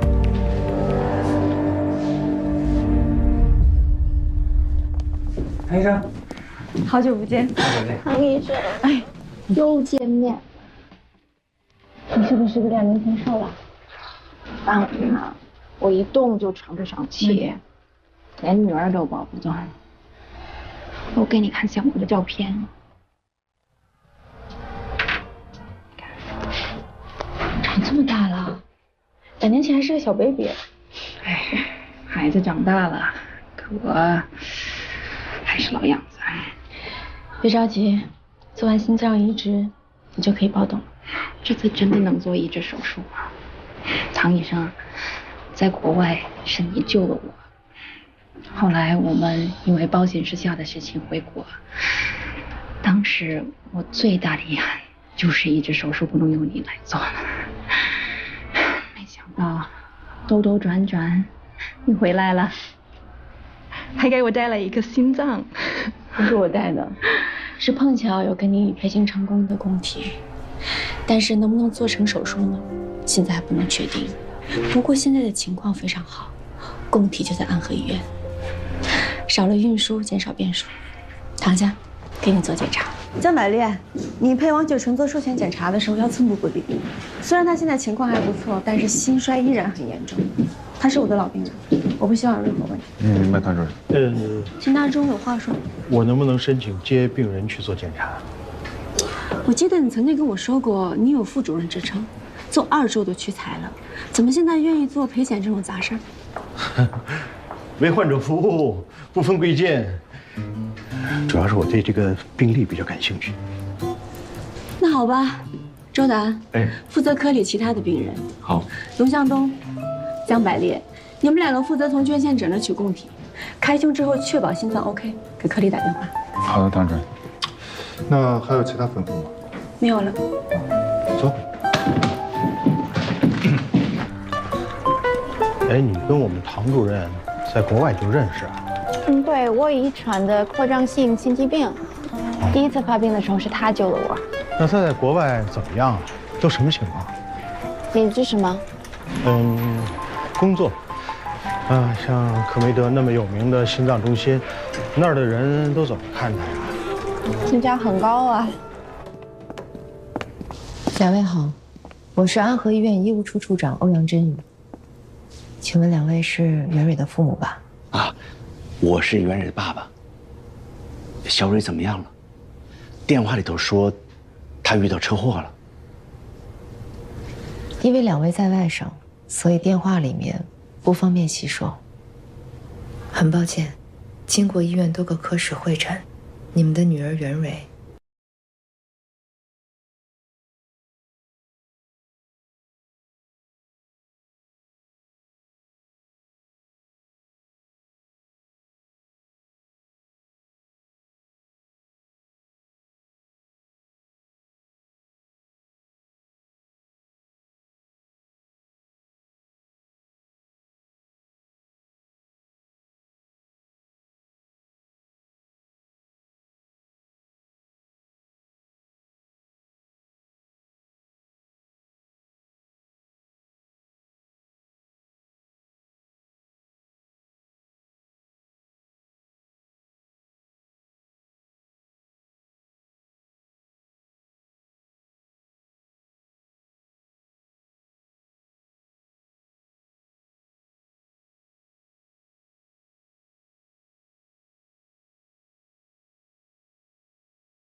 张师范，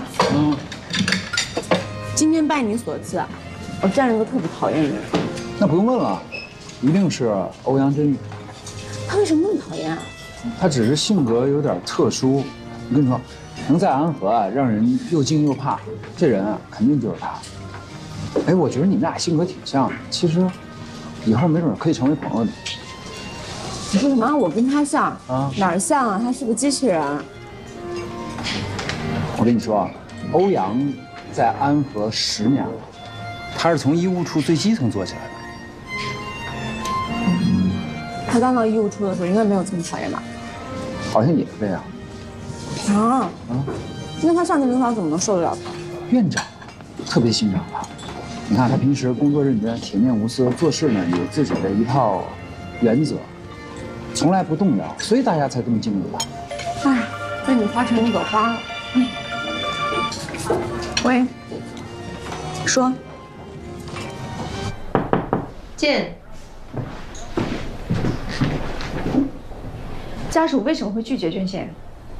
坐。我问你，家属为什么拒绝？在国内，器官捐献不容易被接受，这是很正常的。你说的真轻松啊！江百烈说，家属强调不允许协调员，也就是你进入病房。也就是说，你在协调签字的时候态度有问题，所以才给家属造成这么强烈的反应。这么难得的供体就被你这样弄丢了。病人是人，捐献者也是人，请你不要一口一个供体。你是我见过最差的协调员。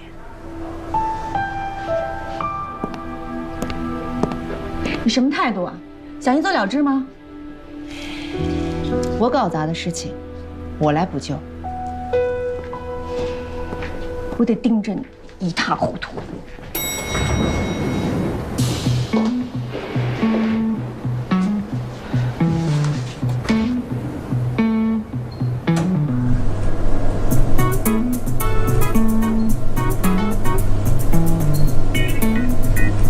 你看什么？找电线。我不是机器人。我看你像充电的。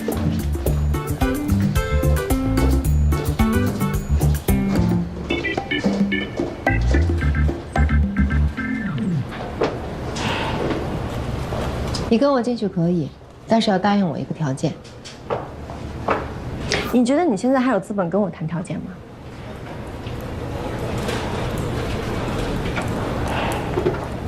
说吧。不要插话，你不招人喜欢，我不想因为你引起家属的反感。我不招人喜欢，我可以同意，但是你必须要说服他们同意捐献。这个我不能保证。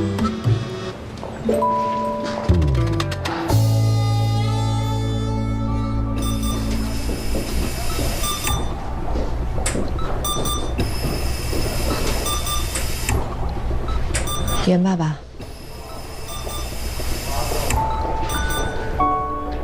到现在，孩子他妈都不愿意进病房看看小蕊。你走吧，我们不会同意捐献的。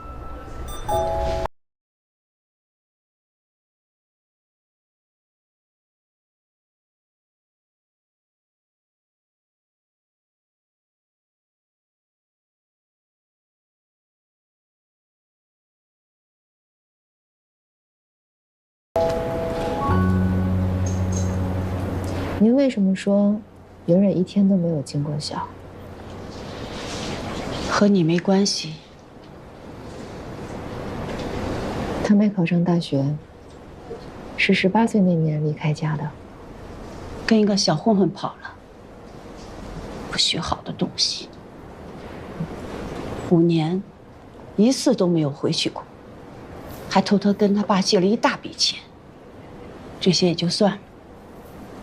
我去年你做了宫颈癌的手术，你的丈夫给袁蕊打电话，希望他能回去看看你，结果你们没有等到他，他回去了。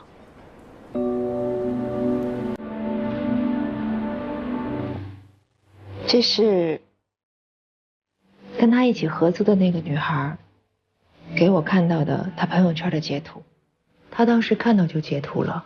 下边是定位，取名是第一医院，应该就是你做手术的那个医院吧。他真的回去了？对，虽然我不认识袁蕊，但是听合租的女孩说，她是一个热情、善良、大大咧咧的女孩。袁蕊离开家不久，就和那个混混分手了。第2年，和她的朋友一起学了美甲，开了一家小店。跟你丈夫借钱是因为被人骗了1年的房租，不过后来的情况好转了。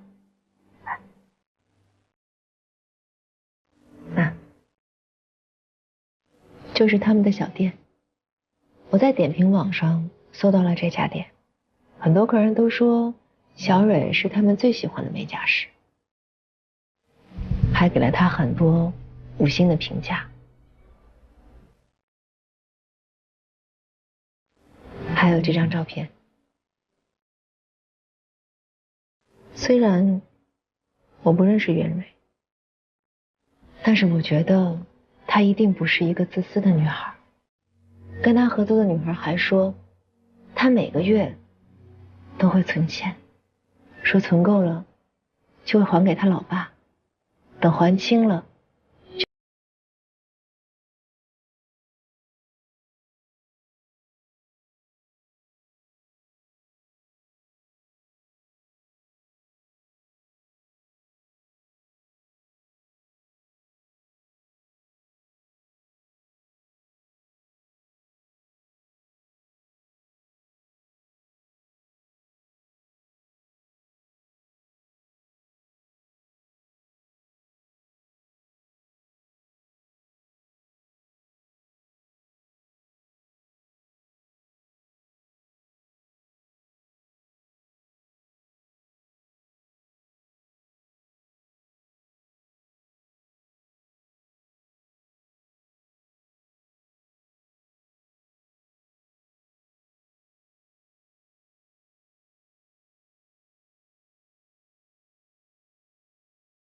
上登记，成为器官捐献志愿者的日期是去年3月18号。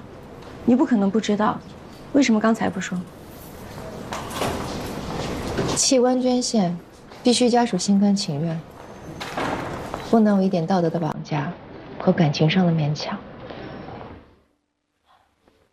对于医生来说，捐献者是供体；对于接受移植的人来说，捐献者给了他们第2次生命。但是对于捐献者的家属来说，他们可能是丈夫、妻子、父亲、母亲，甚至是子女，是血和肉。我收回刚才说的话，你不是最糟糕的，我见过比你更糟糕的。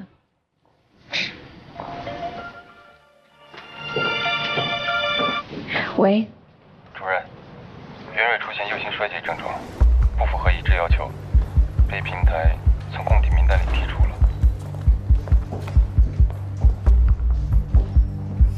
主任。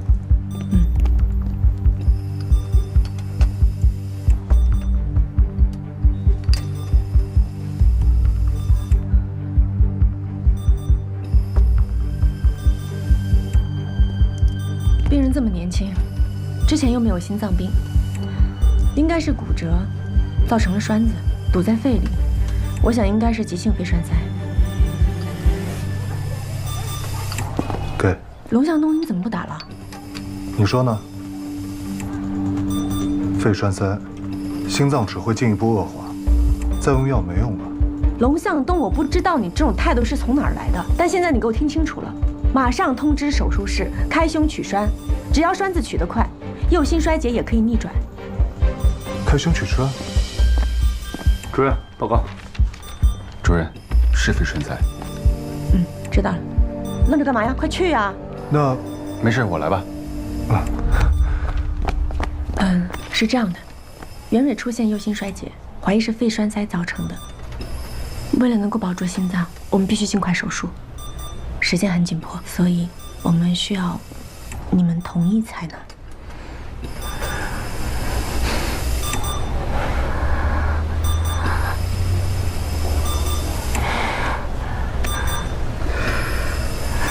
就当为孩子完成他最后的心愿吧。谢谢，谢谢。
只能等了。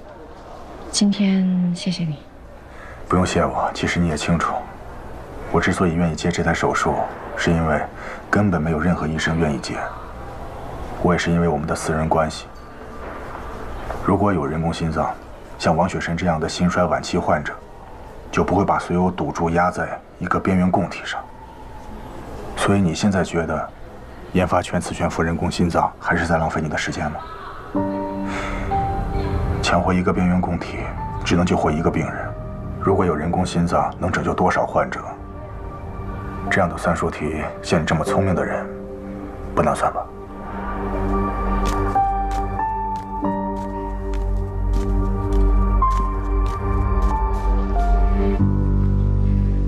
这个心脏能不能移植，只能等。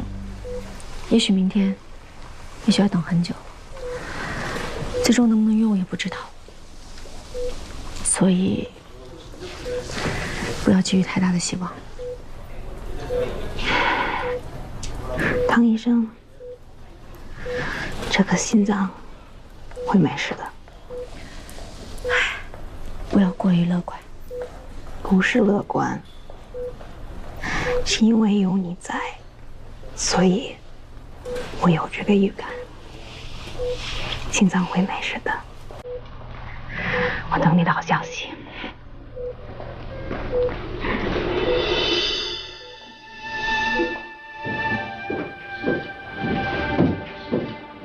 谭医生，出来，怎么了？谭医生，雪纯她一直留着从克梅德出院的时候和你拍的合影。我女儿小萌问你是谁，她就会跟小萌说，就是因为这个阿姨，她才能继续陪小萌玩。不是要给您压力或别的，就是我女儿还在家里当妈妈呢。我们等这颗心脏等好久了。我明白。情况有变化吗？还没有。今天晚上我留下吧，我在这守着。不用了，我留下来。那也好，有什么事儿随时给我打电话。辛苦。主任，其实今天你能做开胸取栓这个决定，我挺意外的。你的能力大家都有目共睹，不过我心里一直有一个疑问。明人不说暗话，我就直说了。我之前看见你和刘副院长拉拉扯扯的，其实不用我说你也清楚，你们俩这不清不楚的关系，全院的人都看得见。其实对于这件事，大家都挺介意的，毕竟靠关系上位它不光彩。不过我想，你应该有自己的理由。如果你愿意去说，我还有众命组的所有人，我们愿意去听，我们愿意重新认识你。好，那我就解释一下。你说。4个字。关你啥事儿？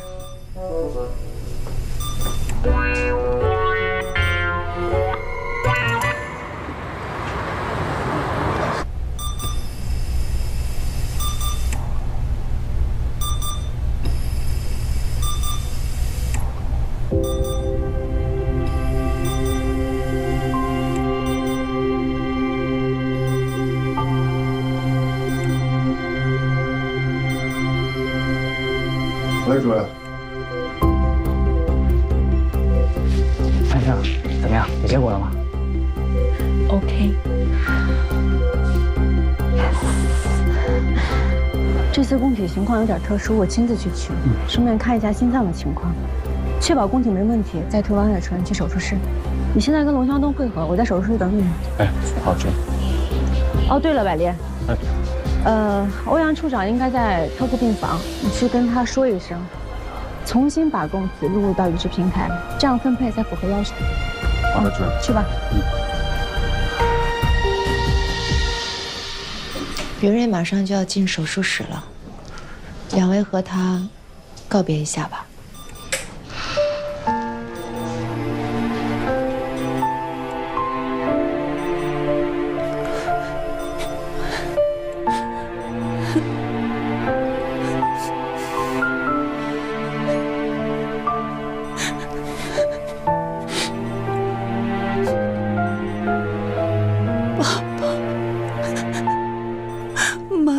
小宝宝，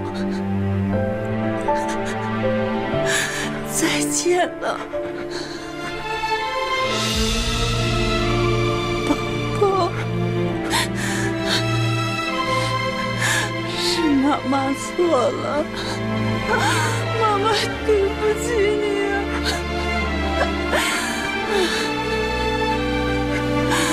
宝宝。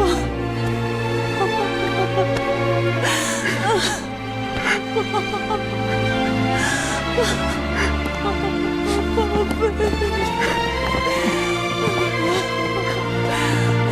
家人，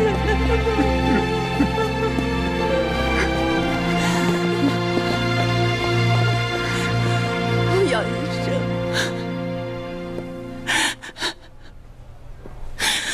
欧阳医生，真的。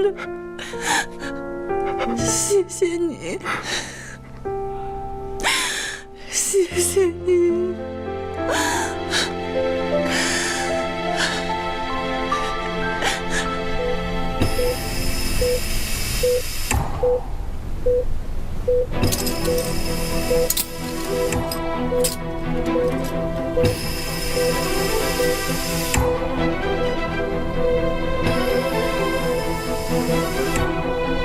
供体没有问题，马上给秦大中打电话，让他现在推王雪纯到手术等待室，等我这边取出供体，让他们再麻醉。好的，主任。处长，出大事了！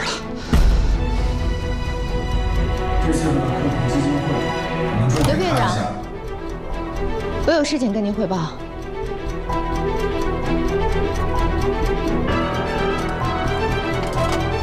可以了，准备接供体。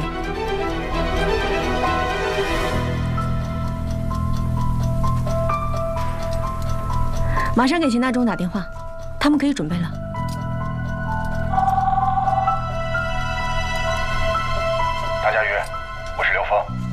我在休息室等你，马上过来。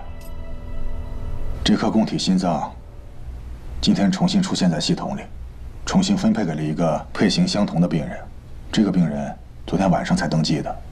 知道这件事后，欧阳和我马上和平台进行了沟通，把2个等待移植的病人的所有数据都仔细地分析了一下，得出结论：这个重新分配的病人病情危机程度更高。如果没有供体，生存期不超过3天。王雪纯的生存期至少在1年以上，所以，你们的意思是你们想拿走这颗心脏？不。新病人的主刀医生知道了这颗供体昨天出现过问题，他希望由你来主刀完成这台移植手术，毕竟你是对供体最熟悉的人。他们可以派车把病人送过来，10分钟以内就到。他们也是怕供体瑕疵影响移植存活率。我没有办法接受，这个心脏是我病人的，我现在要给他做手术。唐佳瑜，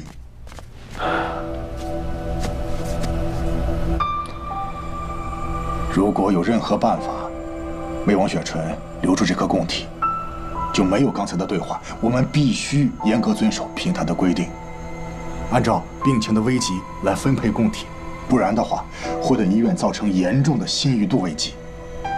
到时候受害的不只是王雪纯一个人，而是安和做移植的所有病人。这个轻重，你掂量得清吧？刘峰，规矩是死的，人是活的。现在王雪纯就在手术等待室，你们让我怎么跟她说？我说昨天因为我没有放弃我的努力，想让她得到这颗心脏，现在反而让她失去移植的机会，是这样说吗？你们教教我。我不管，我管不了其他那些事儿，我只是个做手术的医生，我只能看见眼前的病人，别的跟我没有关系。现在王雪纯是我的病人，她没有做错任何的事情，她是无辜的，我只要对她负责。她信任我，我能辜负她吗？我知道这对王雪纯不公平，但是你想，如果每一位医生都按照自己的喜好，而不是平台冰冷冷的数据来挑选哪一位病人应该得到心脏、肝脏、肾脏，甚至是角膜，唐佳宇，你能想象这样的医院会是一个什么样的医院吗？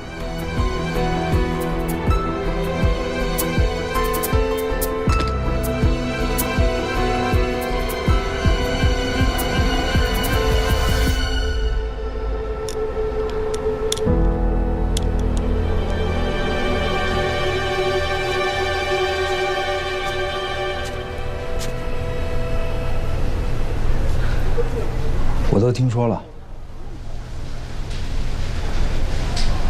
移植手术总是最难的。以往的移植手术总是需要一个病人的死亡和捐献来拯救另外一群病人，而今天你这台，说实话，如果换做我也不知道该怎么选。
重患者。虽然器械研究不是我擅长的领域，但是人工心脏的研发，我愿意加入。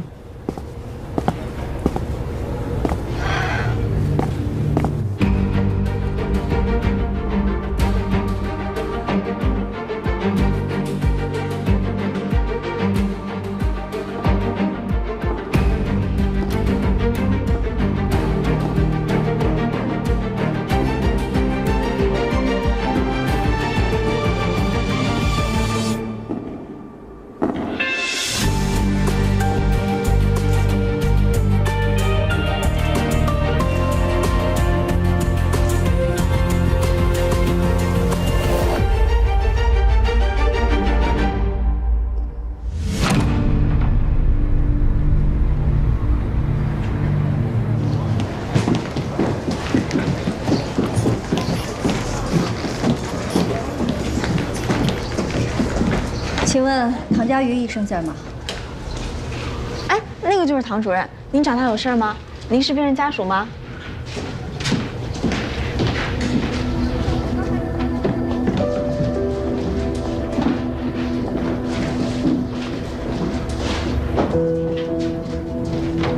哎，那不是刘副院长的老婆吗？她怎么来了？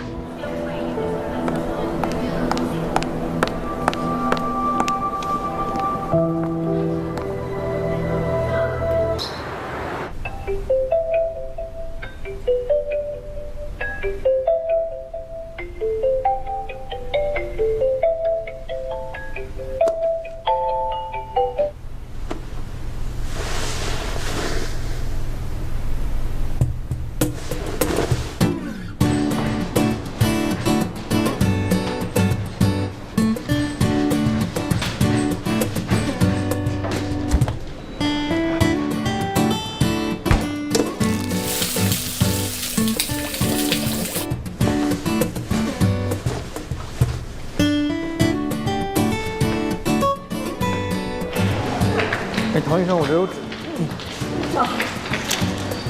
这个先生。没事。这你给我打电话吧。好。谢谢啊。唐主任，叶一鸣，你怎么在这儿啊？我就住这个小区啊。你住这儿啊？啊，你怎么在这儿？我来找房子。我这不是决定要回国工作了吗？也不能一直住酒店，所以就想租个房子，租离医院近一点的地方。我跟你说啊，那这个小区的房子房源可是非常紧俏，如果有合适的，赶快定下来。要不是因为认识你，还以为你是中介的托呢。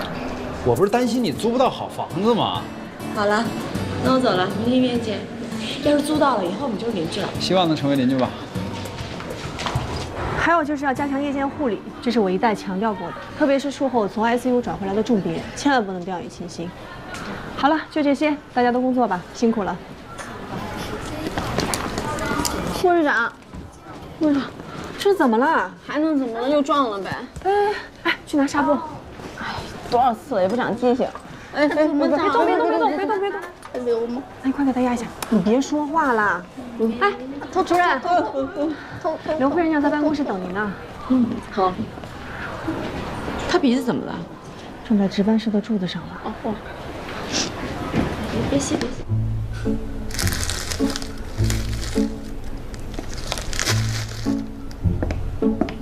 哎，找我什么事儿？人工心脏进展怎么样了？那个工程师人选有眉目了吗？还在找呢，就为这事啊。你这衣服上沾的什么呀？赶紧擦擦。做领导啊，要注意形象。不要在意这些小细节。找我什么事儿啊？就为领子？你看一下这个超声心动图。男孩10岁，有先天性二尖瓣狭窄。3年前换了人工瓣，现在孩子长大了，心脏也长大了。这人工瓣跟心脏都不匹配了，必须马上进行2次换瓣，而且成年之后还要再换1次。哎，变质了你就不怕拉肚子？昨天买的，你浪不浪费啊？这个患者呢，条件有限。如果说一步到位，避免成年后第3次手术呢？你的意思是说，给个10岁的孩子换个成人班？嗯。那这个得好好想想。我就知道你一定感兴趣。这个患者呢比较特殊，所以说我提前跟你打声招呼。朋友的孩子还是你家亲戚？不是，是个孤儿，而且患有自闭症，福利院那边送过来的。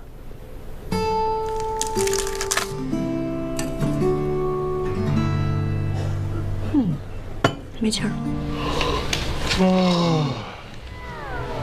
叔，你也没睡好啊？曹主任这呼噜打的山响，还有就是陈海文那臭袜子，我的天哪，熏得我！在这个值班室，我就没睡过一次好觉，1次都没有。主任，早，主任。早安。刚收了个病人，信息发群里了，都看见了吗？看了，看了。一个10岁的孩子，2次换班，我想讨论一个一次解决的办法，想跟你们商量一下手术方案。这个自闭症患者啊，是先心病的高发群体。自闭症本来就有社交障碍，无法融入群体，语言能力发育迟缓，大多伴有智力低下，再加上这个血疾病，简直就是雪上加霜。而且，患者还是个孤儿，你说说，哎，你说的这些跟手术方案有关系吗？好像没有太大的关系，我就随口一说。谁说点有用的？主任，我觉得主要还是尺寸的问题吧。塞不进去大号的瓣膜，那就选一个相对够的小号。2次手术，心脏跟瓣环是固定的，这一牵拉撕裂了瓣环，可就麻烦了。如果用牛心包垫一下呢？就算垫了，人工瓣放进去也不一定待得住，不好缝，而且没着力点。如果用一个带人造血管的主动脉瓣，倒过来，反着缝在2线瓣的位置，人造血管剪到1厘米左右，作为着力点。1厘米？我觉得可惜了，足够加固缝合。这样的确好缝多了。那就这么定了。对了，还有个事儿要跟你们说，我准备把办公室搬到你们隔壁，跟你们说一下。走吧，准备查房。好，马上来。等会儿，都说我们搬到隔壁，搬到哪隔壁？那隔壁啊，这么近啊？那岂不是说他坏话就不方便了？干嘛要说他坏话？查房去吧。哎，龙问这是怎么了？你带头的啊？你突然间的，你怎么叛变了一样？哎，他可是有潜规则进来的。我可没说过啊。主任，专业手续都办好了。这位是李社工，是福利院的工作人员，我也跟护理部那边申请了。李社工可以24小时的待在病房，不用遵守探视规定。你好，病人的名字叫钟小星，是福利院给他起的名字。我们已经看过钟小星的检查结果了，组内讨论一致认为他可以换一个成人班，这样就省去3次开胸的痛苦了。那太好了，谢谢你啊，唐主任。这孩子是3年前被遗弃在福利院门口的，当时口袋里边就只有一个字条，上面写着自闭症和心脏病。我们院里边当时已经花钱给他动过1次手术了，这刚3年又不行了，院里边经费实在是有限。明白，这样病人也会少受1次罪。我去帮他做个检查，然后具体手术的情况，江医生会跟你解释的。好。我姓江，也是可以找我。好嘞，谢谢你啊。钟小星，我是唐医生，给你做检查好吗？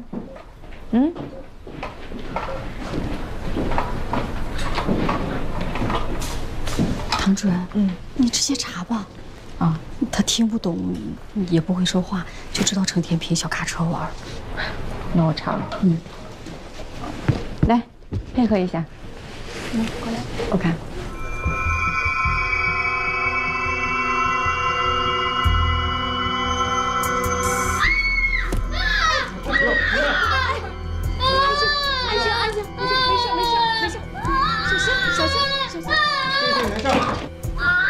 做一个检查，别害怕。怎么了？这是怎么回事？他平时也这样吗？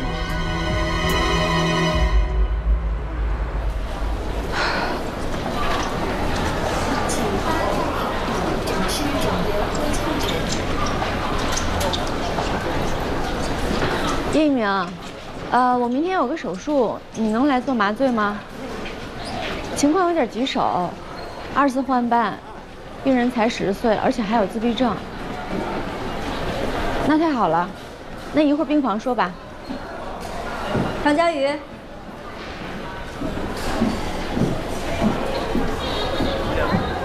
你眼睛没事吧？啊，没事啊。你好，我是刘峰的太太周琳。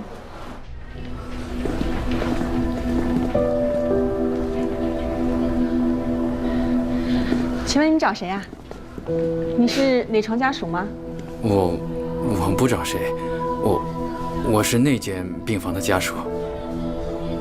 啊，那个，听说这儿有个自闭症的孩子是吧？没见过，我想过来看一眼。不好意思啊，这个孩子比较敏感，也没什么好看的。再说我们探视时间马上就要到了，如果没事的话，您请先回吧。啊，好。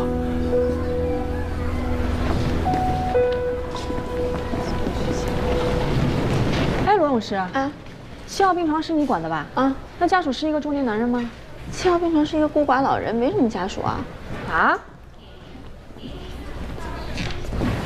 我知道你是刘峰的前女友，你是不是还想？刘太太，我想你可能是误会了。从前我跟刘副院长是同校的校友，现在我们是一个单位的同事。如果你还有什么疑问的话，请你回去问他。我还要工作，我先走了。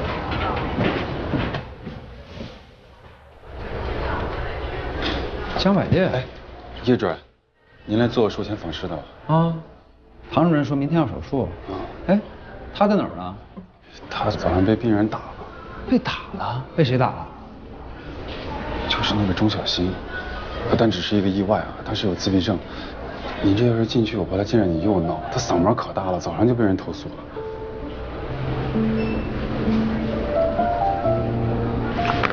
拿着。叶主任，您这是？你听说过白大褂高血压吗？哦，听说过。有的人看见白大褂血压就高，但他不是真的高血压，是紧张。那也得试试啊。术前访视不做，那明天怎么给他打麻醉？进去啊。叶主任，你小心点啊。哎，别摘，别摘，小心。哎，我来吧，你先出去一下。您是？我是麻醉科的，来做术前访视。哦。怕吓着孩子，就没带白大褂。哦。哎，我来。这个啊，其实一点也不可怕，戴起来以后特别的舒服。你看啊。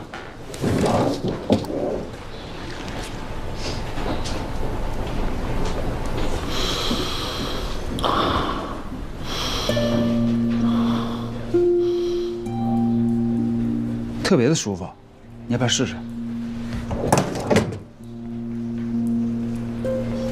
我们试一下，如果有什么不舒服的呢，我们到时候就不带他了，好不好？试试。来，没事，试一下。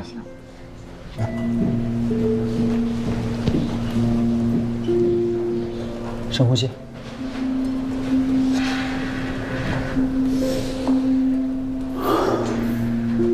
怎么样？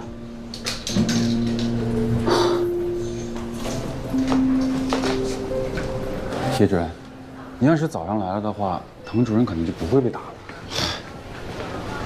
哎，你来了，主任，术前访视做了吗？主任，您这有点加勒比海盗的那意思。赶紧干你正事去啊！叶主任再见啊！你眼睛怎么样了？没事，就划伤了。哎，明天钟小新可以手术吗？应该可以，不过他比同龄的孩子要瘦小，麻醉药要酌情减量。我听江百烈说了早上的事儿，要不然先别着急做手术了，让儿科专家会诊看看。自闭症短期内是没有办法改善的，你就是会诊也是浪费时间，而且福利院的资金是有限的，尽快手术比较好。好吧，你眼睛真没事吧？没事儿，我走了，还有个手术。哎，那房子租到了吗？租下来了，中介说明天给房东打电话签合约。行，那你忙吧啊。啊。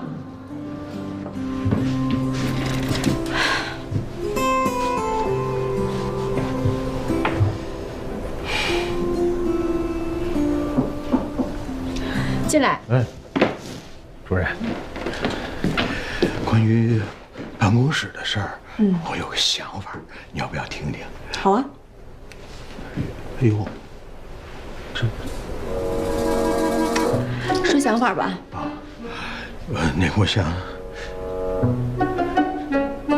疼吧？说想法吧。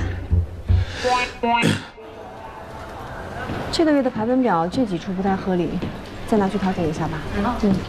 护士长，主任，眼睛好点了吗？没事了。手术室来接中小新了吗？啊，已经接走了，打了睡觉针，这样进手术室的话，应该就不会再闹了。主任，查案访了。你们先去手术室吧。开完胸之后给我打电话，我要去趟 ICU 看看昨天下手术的病人。好。去吧。走啊。走了，护士长。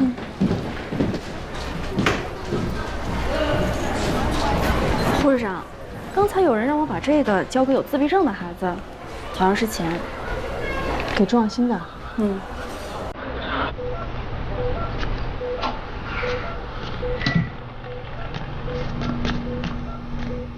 病人怎么样？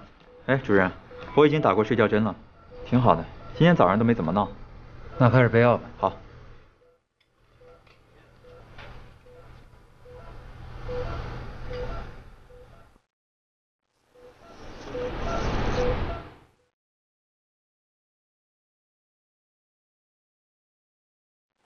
那给你钱的人是一个中年男子，穿蓝色 T 恤吗？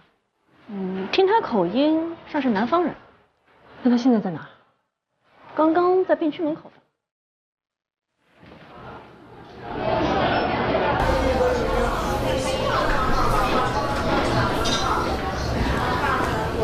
你站住！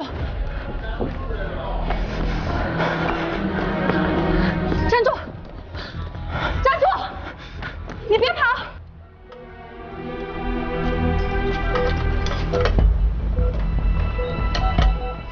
李潇，睡觉针的剂量打了多少？怎么感觉病人要醒了？不可能啊，我打的是正常剂量。马上开始麻醉吧，病人要醒了。好。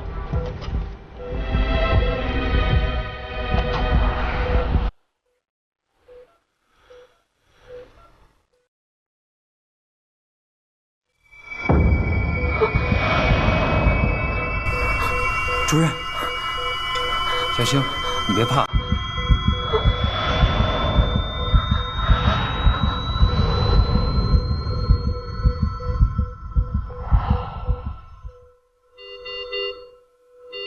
支颤，除颤器，除颤器。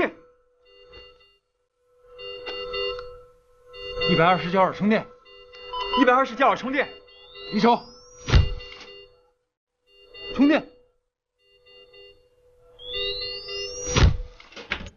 你站住！你别跑了，我先跟你说两句话。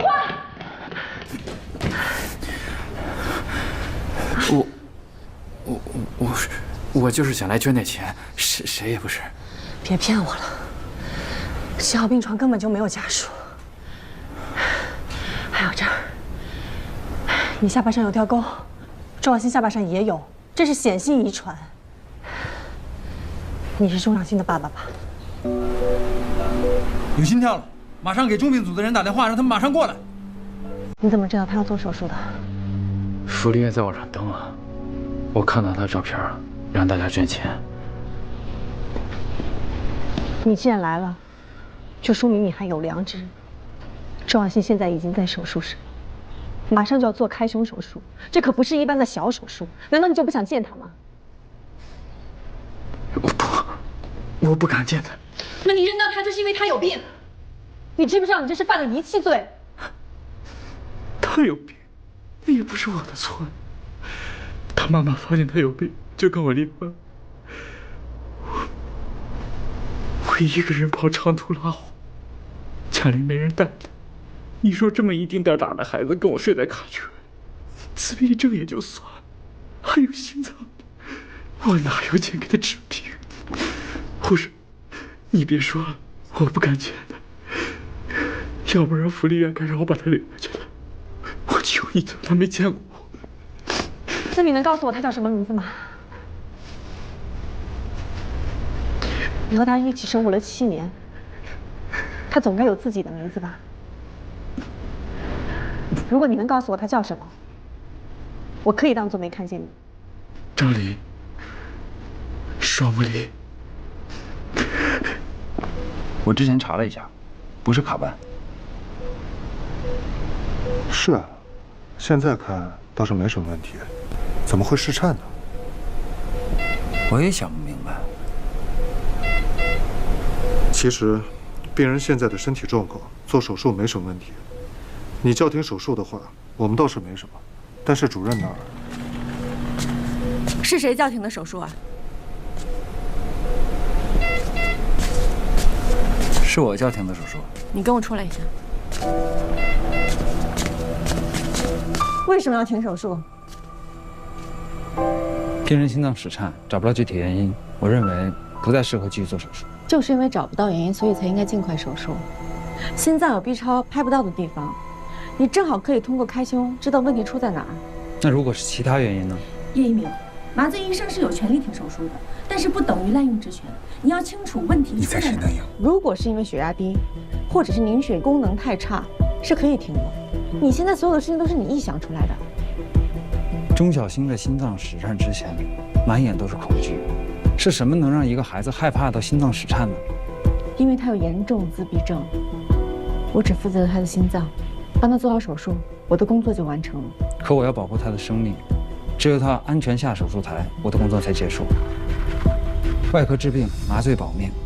唐主任，以我当医生的直觉，我觉得这个病人有问题，请你相信我。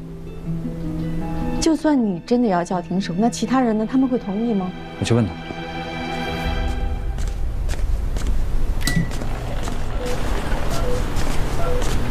我要叫停这台手术，你们谁有异议？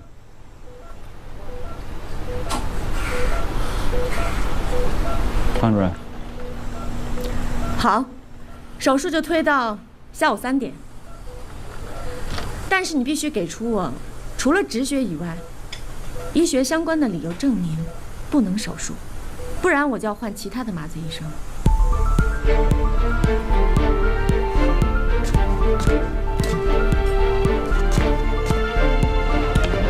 哎，护士长，帮我拿一下电话记录吧。好，来，给。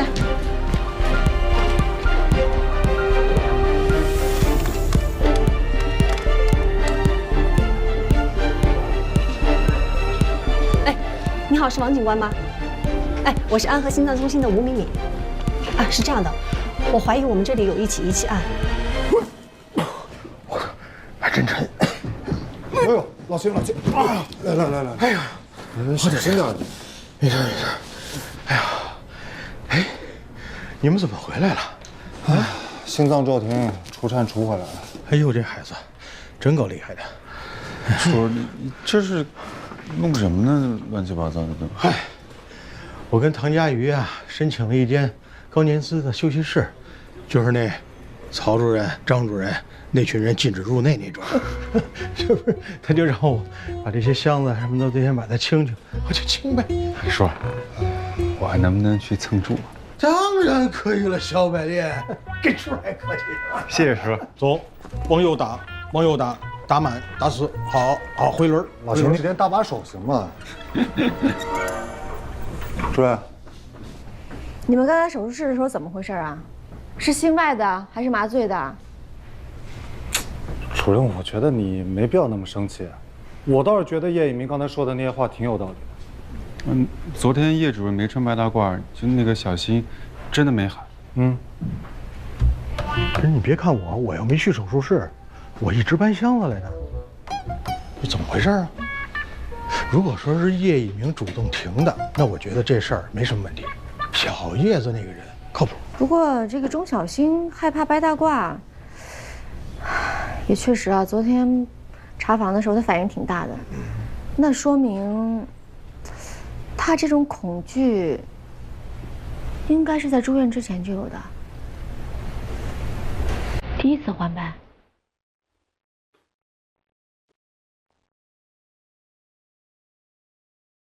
就5分钟，应该没事吧？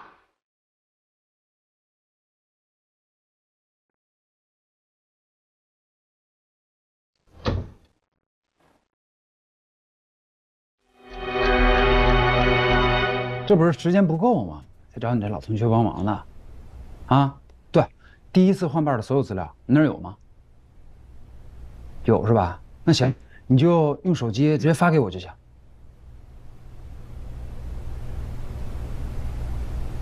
术中因病人左手弹动，疑似肌肉痉挛，增加肌松药用量。左手弹动，增加肌松药用量。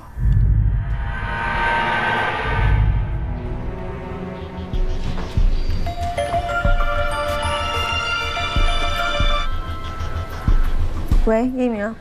喂，我找到原因了。我们也找到了，术中知晓。对，就是术中知晓。手术麻醉由3种药物组成：镇静、镇痛、肌松。钟小星可能先天对镇静镇痛药不太敏感，上次手术的时候啊，他的运动神经已经被麻痹了，可是意识却是清醒的，他能感受到医生的每一次切割和缝合，所以他想抬起左手示警医生，却被误以为是肌肉痉挛，加大了肌松药的用量，让他一动都不能动。今天也是一样，明明在房间已经打过镇静了，可是他却提前醒了。术中知晓对正常人来说都像噩梦一样，我真的无法想象对一个自闭症的孩子是多么大的打击。你的意思是说他在手术中受到惊吓，所以才导致他心脏骤停的？对。主任，钟小星不见了，全科找了都没找到。叶一鸣啊，我听见了，我这就过去。去哪？走。就先别管他了。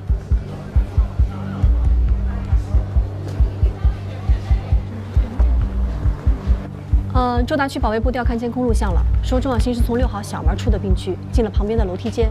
好的，我知道了，有情况马上通知我。6号门的楼梯间。啊，这边。我真的非常后怕，我差点给他用了低于正常剂量的麻醉。你已经很不错了，不是所有的麻醉医生都能像你这样这么负责。手术中间可以叫停，这件事情是我的疏忽。这是我的工作啊，我应该做的。可是这件事情真的让我很恼火。是吗？他们对我的态度？对，就是因为他们对你的态度。秦大中那么令人讨厌的秦大中，还有龙向东和江百烈，对你也太好了吧？所以我很恼火。这就没办法了，谁让我在安和待的时间长了？多长？10年？35年。你该不会在这生的吧？你答对了。我妈呀是眼科大夫，生我那天啊，她正出诊呢，出到一半啊就被送到妇产科去了。我爸呀是普外的，我姐啊是妇产科的。原来你们是外科世家呀！我爸我妈都退休了，我姐呢下乡送医，得半年以后才能回来。可是，以你父母的年纪，我们外科应该不会退休这么早吧？他们也不想退休啊，可是我爸得了帕金森，没有办法，必须得退休。他不愿意退休，我就求刘峰，让他表明院领导的态度。他表明了之后才肯退休，算是被迫退休吧。我要善意的提醒你啊，刘峰的人情可不好欠的。对了，我想起来了，神外那一次不会是刘峰让你帮我忙吧？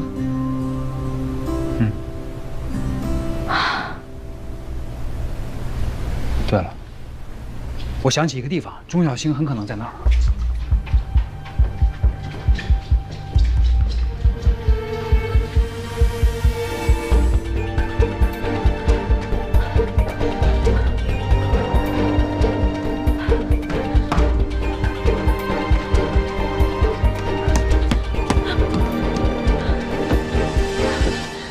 钟小星。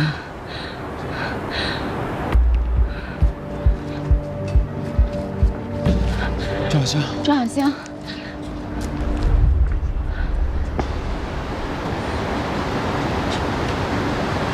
我知道你为什么害怕了。手术的时候，你一直是醒着的。来，跟我们回去吧，不手术了，也不会疼了。钟小星，你别动，你别动，来，把手给我，把手给我。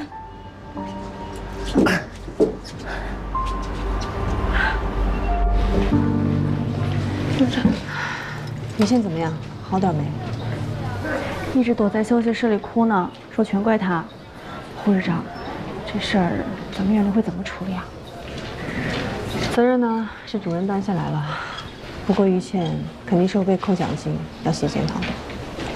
要我是这样，那护士也是人，还能不吃饭不上厕所啊？妈，别抱怨了。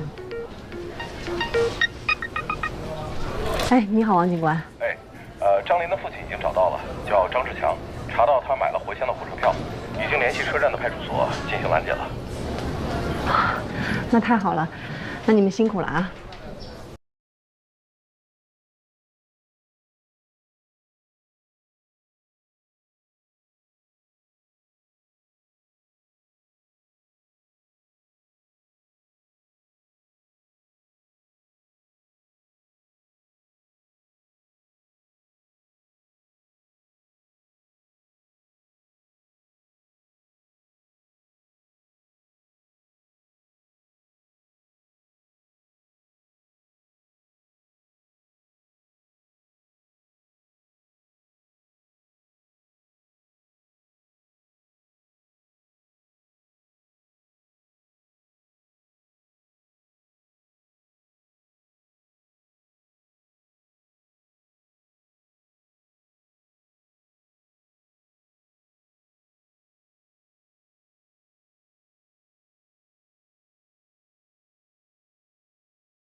爸爸不离开你。听你的。唐主任，周望新那边已经安顿好了，儿科回电话说他们会尽快安排会诊。知道了。那我们就接着说，这次手术2大难点，第一个当然就是2次换班，第二个是如何防止术中知晓，这是麻醉科的重要的任务。叶主任，说一下你的麻醉方案。首先呢，由于患者对麻醉药物先天的不敏感，所以要加大镇静、镇痛药的剂量，增加 beats 检测脑电波。一旦出现术中知晓，波动会产生变化，通过监测脑电波将麻醉状态维持在安全数值内。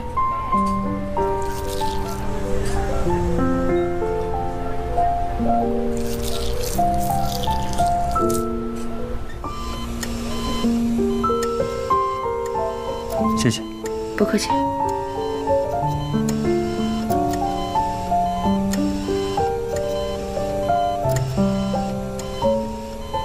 小星，手术做完了，有没有哪儿疼，哪儿不舒服？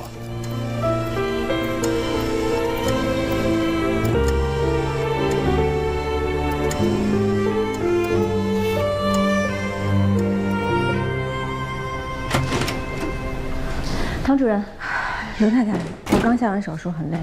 如果你还想说上次那些话，我劝你还是算了。就5分钟。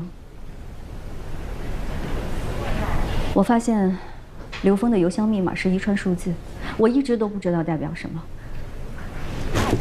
直到在书房的抽屉里发现了这张照片，密码是你的生日。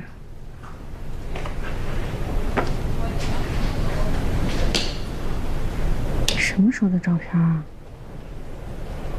我不知道你们10年前到底发生了什么，但是唐佳瑜，你现在是一个成功的外科医生，你什么都有了，而我只是一个家庭主妇。我不知道你回来的目的是为了什么。如果是重温旧情，我想请你记住，这个男人现在有妻子，还有2个孩子。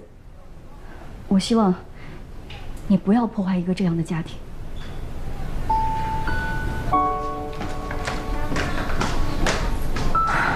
这什么时候的照片啊？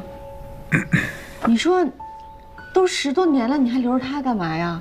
最关键的是什么？邮箱还有我的生日密码。别说他生气了，我要是他，我也生气。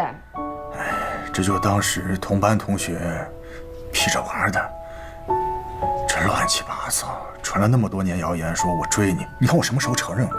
那你也没解释过呀。你这次能不能回家好好解释解释？下次别让他到医院堵我了，让人看见真误会了。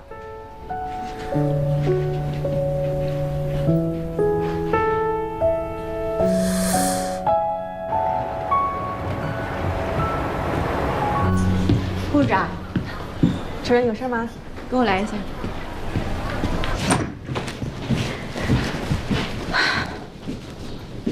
主任，这什么时候改的呀？昨天晚上我让工人刚刚弄好。可这是你的办公室啊。从今以后，这里就是护士的值班室。他鼻子怎么了？种在值班室的柱子上了。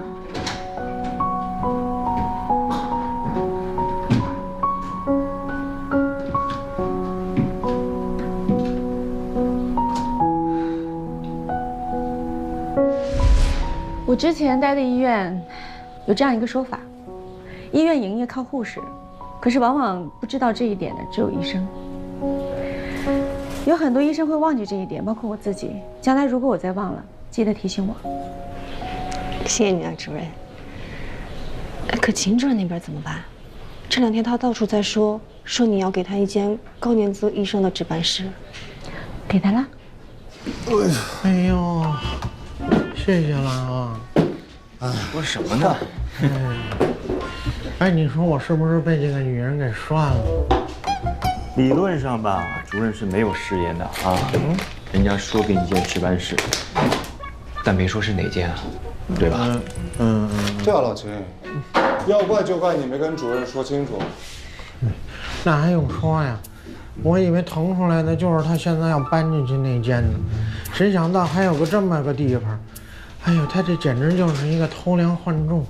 啊，不是，这还多了一个柱子。哎呦，我的天哪！哎呀，哎呦，说了，你这地方挺好啊，你这有绿植啊，单人床，还有这个人参格言。周小新出院手续办好了吗？好的，当然现在应该正在收拾。赵小新出院了。对啊。哎，我的房子没租到。为什么呀？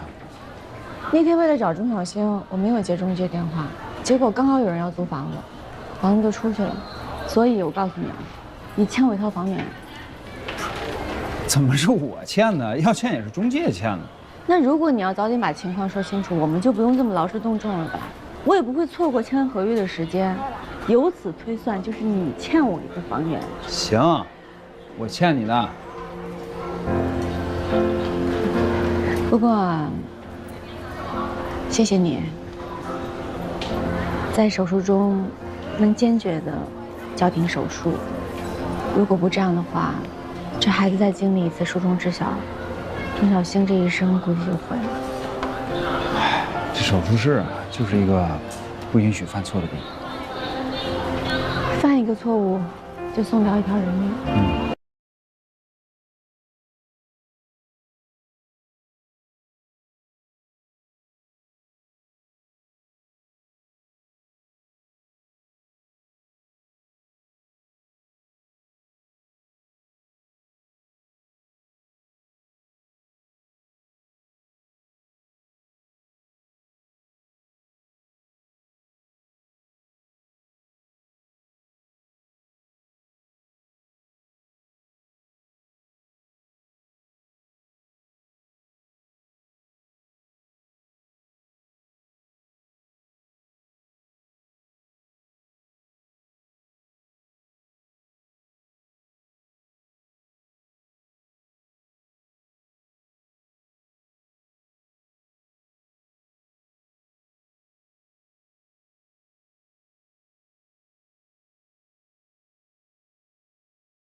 行政管理助理，真行，居然能瞎编出一个职务。这刘峰也真是绝了，这给什么单位奖啊？他被那女的整晕了吧？这破职务就是啊，管杂七杂八的破事儿，连监控室我都得管。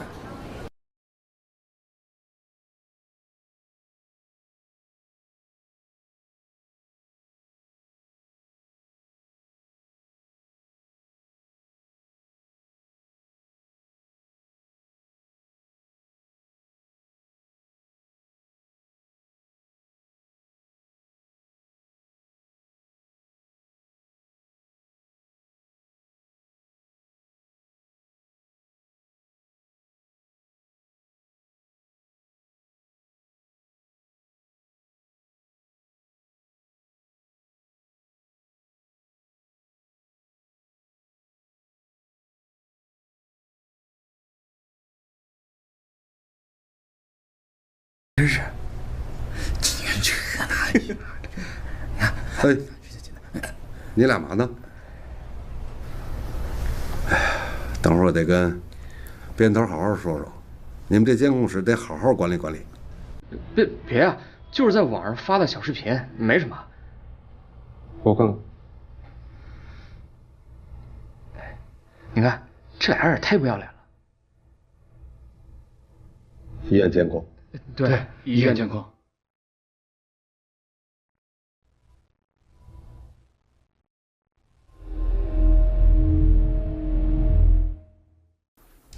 这是我大姨，前年心梗；这是我大舅，去年心梗；这是我妈，今年心梗。3个搭桥手术，老人年纪大来不了，我帮他们开药。您照这个单子，开3份。开不了，得病人亲自来，看恢复情况再调整药量。不开是吧？不开我投诉你们。手指长，高度近视，胸口还疼，这不就是马凡综合症吗？大夫，我是不是主动脉夹层了？大夫，我怎么办？我好害怕呀！你这主动脉正常，检查也都正常，家里也没有人确诊过，所以不支持马凡的诊断。可是我上网查了，网上说这就是马凡呀。别的孩子世界各缺损都能用微创，为啥我家宝宝就得开胸？你家宝宝除了失缺，还有别的心内畸形要一起处理。那也可以微创呀！现在医学这么发达了，听说什么都能微创，要不宝宝长大了穿不了比基尼啊。恢复挺好的啊，继续吃药，半天后再来复查。哎，好，谢谢冯主任。下一个。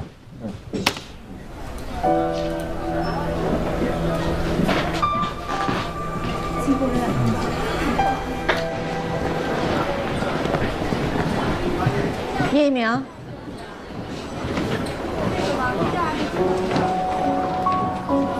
第一次出门诊，感觉怎么样？哎，就那么回事儿吧，没有收到一个开刀的病人，要么是来复查的，要么是来开药的，还有几个在网上查出来自己已经确诊是绝症的。这医生啊，最怕病人自己在网上查自己的病症了。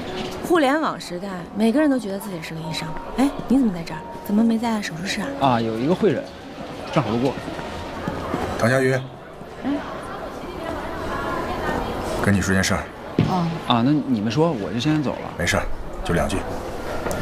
这个心脏外科峰会给医院发通知，邀请你做主动脉分论坛的主讲人，你准备一下发言稿。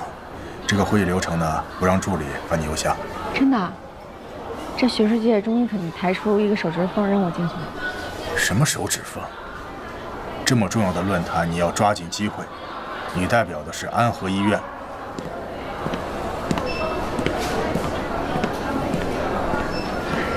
这刘峰怎么了？我老婆找你干嘛？找我干嘛？给了我这张照片。不知道啊，可能是因为最近太忙了吧。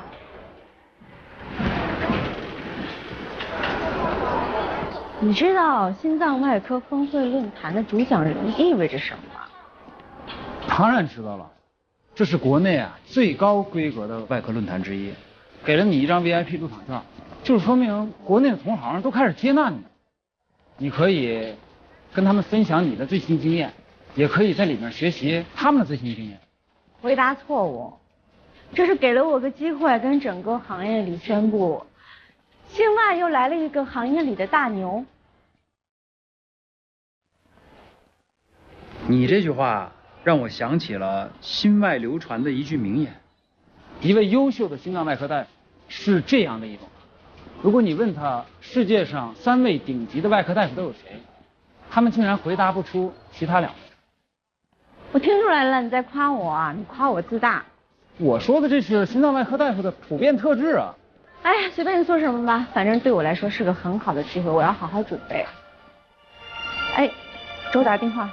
喂，周达。好，知道了。周达收了个病人，我要马上去一下。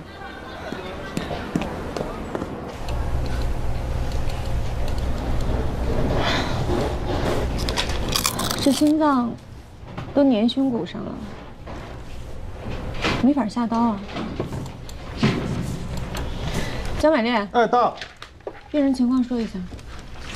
主任，患者叫方宁，今年36岁，3条冠脉全堵了，左主肝堵了90%，具备搭桥的手术指征。可是患者已经做了3次搭桥手术了，他这胸腔粘连得很严重。36岁就搭了3个桥了，典型的家族高胆固醇血症。是啊，脂类代谢疾病中最严重的一种，特征就是早发性的心脏疾病，儿童时期就有可能得上冠心病。主任，刚才我去问诊了，方宁是12岁的时候确诊的。周达，哎，病人怎么找到你的？哦，我老婆是方宁的粉丝，看她微博知道她生病了。啊，粉丝？这患者是一女明星啊？不是明星，作家方宁。嗨，哎，你们竟然不知道她？喂，她红了10几年了，言情小说天后。哦，我告诉你们，我老婆每回看她的书都要骂我，说跟她书里的爱情相比，我们俩顶多算是个兄弟情。你说牛不牛？主任，您不会也没看过吧？你看我像是会看言情的人吗？那倒也是。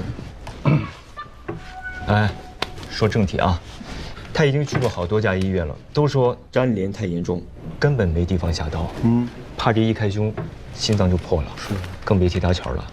哎，达达啊，我好像在地铁上看过他卖书的广告，是不是啊？他的书拍过好几部电视剧了。哎呦，现在的电视剧不是谈情就是帅的，无聊死了。大师叔，我推荐您去陶厂看悬疑剧，亲测，好看。啊，陶厂？对啊，我有会员。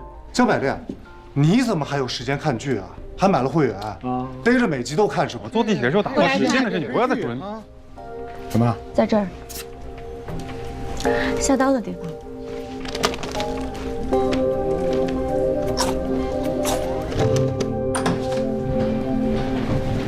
方宁，感觉怎么样？还好。唐医生是吧？对。周医生说你很厉害，我还有的治吗？当然能治好了，医生啊，一切都用最好的，花多少钱不是问题。这位是？哦，我是方宁小姐的经纪人丁志鹏，大家随意一点，叫我丁总就可以了。方宁的情况是这样的，她的父母呢很早以前就不在了，她也没什么亲人，所以之后有一切的医疗问题都找我对接和沟通。赵阳这2天就回来了，他会来医院的。赵阳是我男朋友。方宁，你的心脏和胸骨之间是有间隙的，还是可以手术的。真的？你先别激动，躺下。你听我把话说完。人体呢，能供搭桥的血管一共有9根，你之前做过3次搭桥，已经用了5根，所以我们要确保你剩下的桥血管还适不适合做搭桥。其次呢，就是你的胸腔粘连太严重了，就算现在做了搭桥手术，很快会再堵，所以我们必须要想一个能够让桥血管长期通畅的办法。这2点满足不了，还是没有办法手术。那具体需要多长时间？你们有几分把握？需不需要找一些外院的专家来会诊什么的？作为方宁的经纪人，我不允许在这件事上有任何的闪失。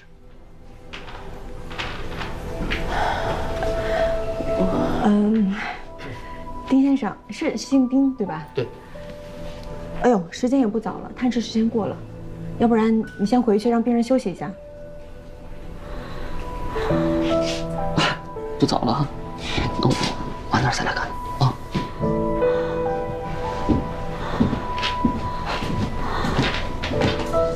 谢谢。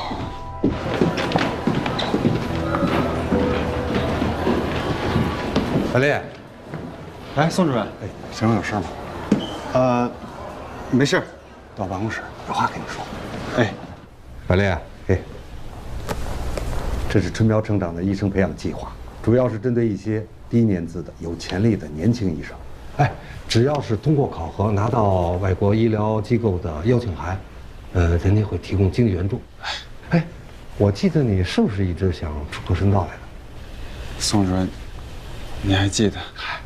哦，这个计划呢有一次初筛，淘汰率很高。所以我想问问你，是不是真想去？想去，我要去长长见识啊。对，如果你真的想去，我会跟他们说一声，让你直接进入第2轮。就这样吧。你先拿去准备一下，如果有回复了，我再通知你。行，谢谢宋主任，您对我真的是太好了。你这孩子我喜欢，清清爽爽的，没那么多心眼。好，忙去吧。行，我走了，宋主任。好吧，谢谢。哎，坐。哎，坐。门诊怎么样？接了6个住院的，3个搭桥，2个换泵，还有1个夹层。哎呀，得想办法把这个病床的周转率提上去啊！咱们组是心外手术量最大的，只要咱们保持住，谁当主任都拿咱们没办法。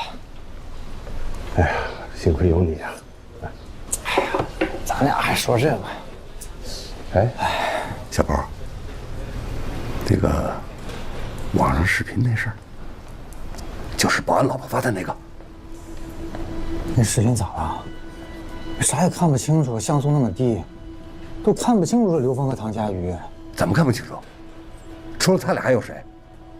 只不过没人在这评论区里点明他俩的身份罢了。二哥，你说这个我就生气。他们俩这私情都整到院里来了，咱们是不是得给他们抱出去？我最讨厌这种靠男人上位的女人。这事你放心啊，交给我。我以前有个病人，专业做媒体的，我让他把这个视频往热点上推一推。咱们如实报道，有啥说啥，啊，不整不虚有。哥，你还不了解我吗？我最大的优点就是实事求是啊。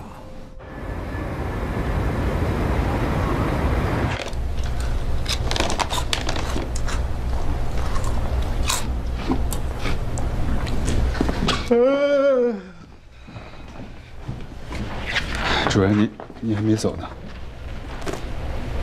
我在看方宁这些年的病历。哎，可是为什么用大钟数的电脑看？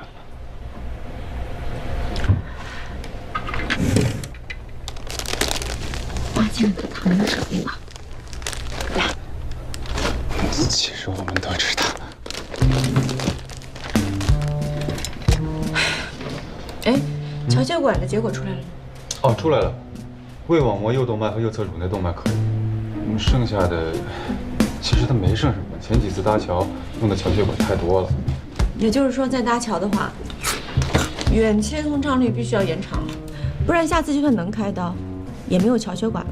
是这个意思。怎么能让他不粘连呢？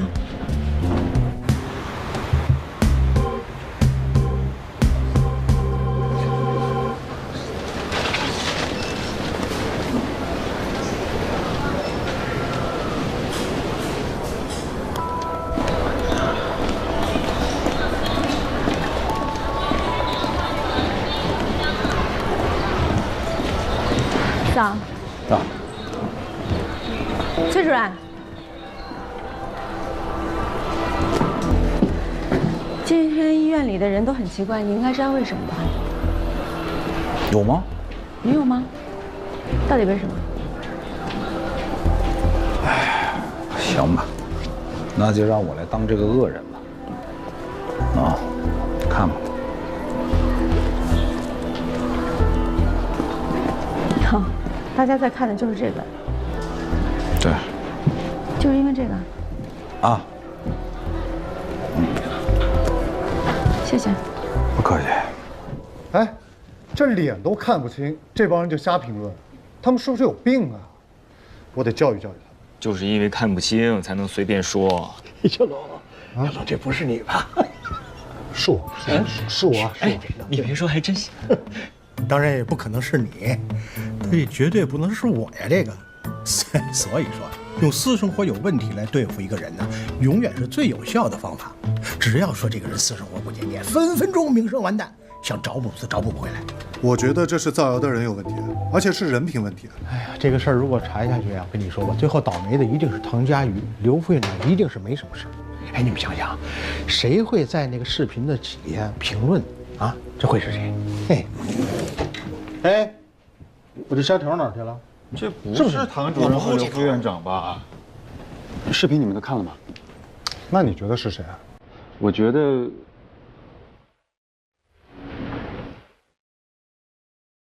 你们不会怀疑是宋主任吧？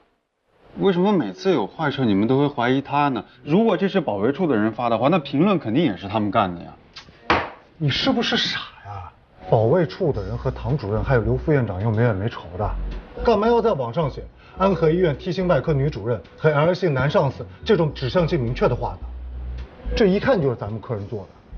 那也不一定是宋主任嘛，你们这总是冤枉人。你站哪边？哎，东东，百里啊，我们没有怀疑谁，也不会冤枉任何人。好，干活，干活。我今天迟到了啊，马上换白大褂，查房去。你是不是吃过虾条了？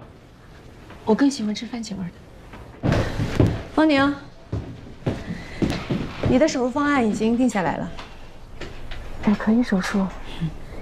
因为你胸腔内粘连严重，所以如果按常规的在你的心脏前侧搭桥的话，桥血管很快会再堵。所以我的方案是将桥血管绕到你的心脏后面，直接搭到冠脉上，这样桥血管的远期通畅率会高很多。但是你已经做过3次手术了，所以我们要把你剩下所有的桥血管全部取下来，连在一起才够长。手术风险高吗？非常高，但是这是目前唯一的办法。我愿意冒险，就是手术能不能再等一等？为什么要等？你不会又是等那个赵阳吧？我有分寸。我男朋友已经订了回来的机票，就这2天就能回来。我还是想在手术之前再见他一面，这样就算万一手术出了什么问题，我也没有遗憾了。方宁，你自己要清楚一点，你的冠脉已经堵了90%，只有10%是畅通的。如果这10%再堵了，非常危险。我要等他。体征要盯紧一点，有什么问题马上安排手术。明白了。唐医生，你们先去查房吧。好。有什么事吗？唐医生，您看是这样啊，您能不能编一些你们那种医学理由，让方宁今天就手术？不能，病人要等她男朋友，我们要尊重病人的意愿。那什么男朋友啊？他俩1年都见不上世面，那男的就是玩的，拿他当提款机。唐医生，您作为他的主治医生，您难道就眼睁睁看着他等死吗？我做不到，要尊重病人的意愿。朱护士，19朝昂加可达龙，300毫克配成50毫升泵入。遗嘱呢？口头遗嘱。下不为例啊。你先等会儿签个字儿。好，小朱。哎。把床下片安静。好。要不你看那个药柜里有没有？帮我拿一片得了。哎，你等一下，廖主任，这边先弄了吧。哎，小周，你短视频你看了吗？那个 T 姓女医生跟那个 L 姓男上司，这俩人，我看着好眼熟啊。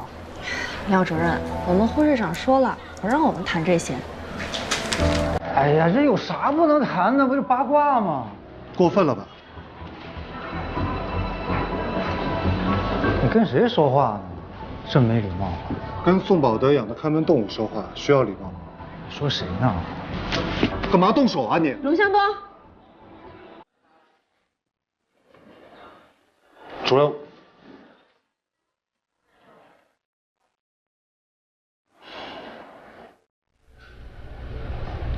龙向东，你在护士站打架，你脑子是不是坏掉了？是他主动挑衅，他要把那个链接。那个视频是吧？你知道？早上邱仁强给我看过。原来是老崔说的。那你不生气，不澄清一下呀？我有什么好生气的？我为什么要澄清啊？无非就是一个 T 姓女主任，我就要对号入座吗？可你不对号入座，全院的人都在帮你对号入座。让他们对好了。他们背后说我，无非是因为嫉妒我，说的越凶，那就是越嫉妒。我怎么了？少了一根汗毛没有？是不是还好好的？反倒是你，护士长跟人家打架，你才是给他们增加了弹药和谈资，明白吗？脸皮真够厚的，我都开始要对他产生敬意了。什么呀？主任，那叫内心强大。我明白，跟人打架是我不对。主任，那个视频上的人，不会真的是你吧？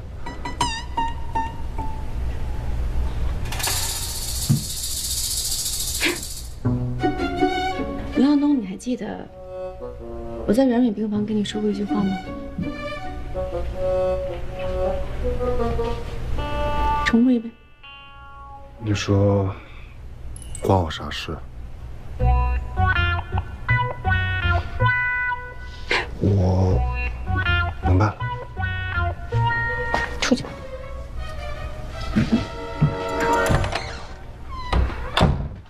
哎，那 L 就是刘峰嘛，那还用说 ？T 就是唐佳瑜啊，前女友算半个女朋友。我早就说嘛，搞空降兵肯定有猫腻，这干柴烈火的。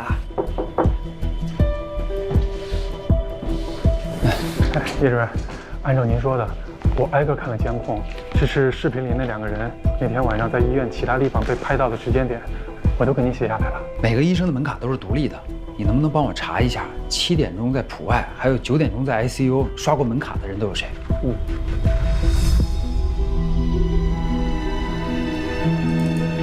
是他们。宋主任，啥时候给俺做手术啊？啊，您这情况我们会尽快安排的啊，您放心吧。好，谢谢宋主任啊。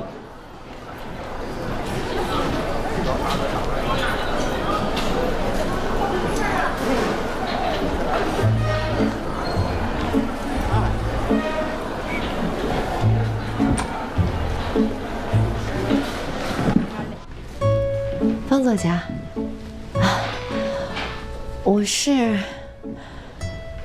我是您忠实的粉丝啊。这本书是您出版的第1部小说，我已经买了10几年了，希望您能给我签个字，签个名。当然可以。啊，谢谢。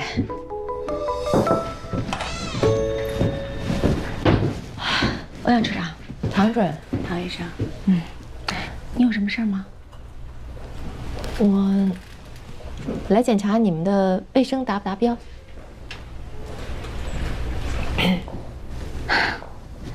你该不会是方宁的粉丝吧？是又怎么样？方作家住在咱们医院，我过来看看，不行吗？方宁，我没有别的意思啊，我想问你一下，你的书迷粉丝大概都多大年纪啊？18到24岁的。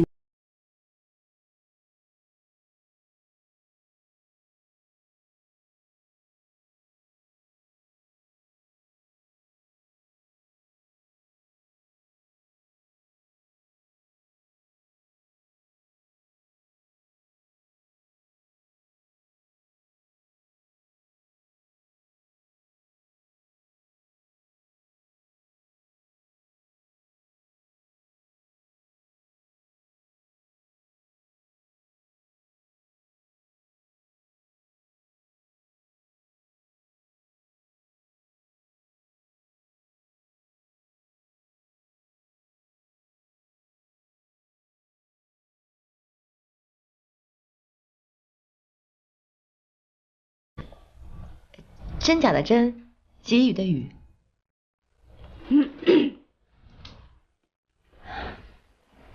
谢谢谢谢，方作家，我还想问您，就是现在连载那本小说，最后的结局，男女主角有没有在一起？哦，这个不方便剧透，不过男主角是以我男朋友为原型写的。哦，那就是大团圆结局。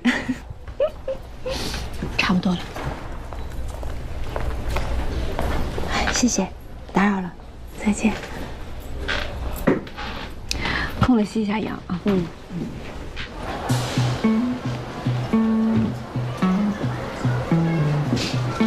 言情和你很不搭。有什么不搭的？谈恋爱跟你就不搭，谁会愿意跟个机器人谈恋爱呢？我是没谈过恋爱，你愿意笑就笑吧。啊，欧阳春阳，不好意思，我不知道你没谈过恋爱。是吗？我以为你知道，故意说的。他们在背后都叫我圣斗士。圣斗士，这个名字起得还挺妙的。那也没有某些人的视频被传到网上妙。放心吧，我知道那不是你。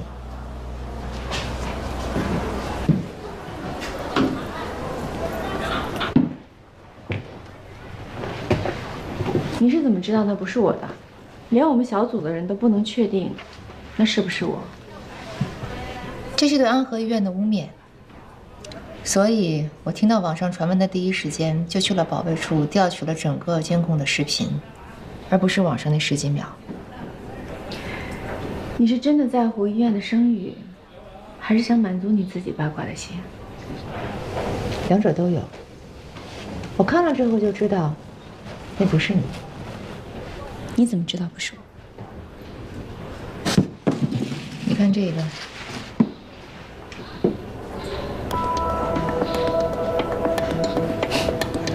这跟网上的视频有什么区别？还不是啃来啃去的？区别很大。咱们医院的手术间分3个区域：污染区、半污染区和清洁区。每个区域对口罩、帽子的要求不同。网上传的那一段是在手术室值班室门口，啃来啃去没关系。但是你刚才看到的那一段后面是什么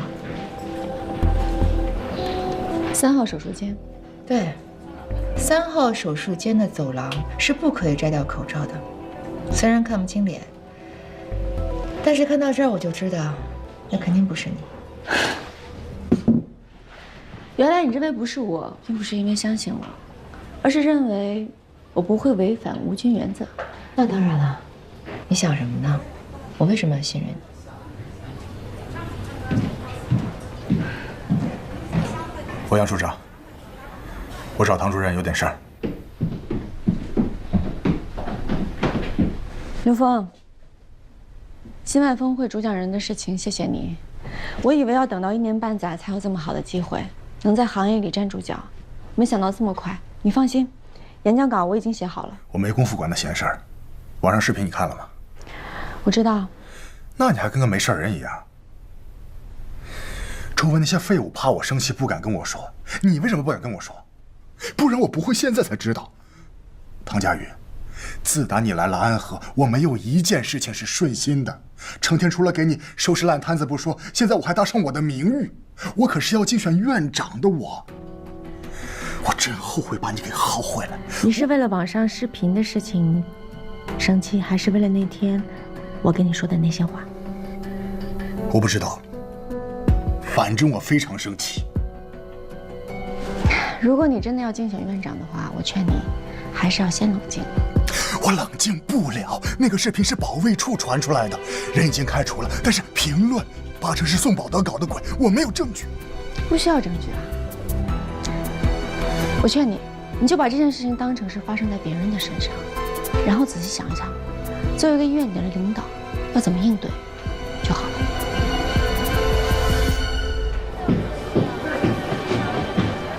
唐主任，哎，叶明，你怎么在这儿？我找你有点事儿。怎么今天都找我有事儿啊？刚才刘峰差点被那个视频气死，你找我什么事儿？你不生气？我有什么好生气的？啊，你到底有什么事？那我没事了，你忙吧，我走了啊。你到底有事没事啊？没事。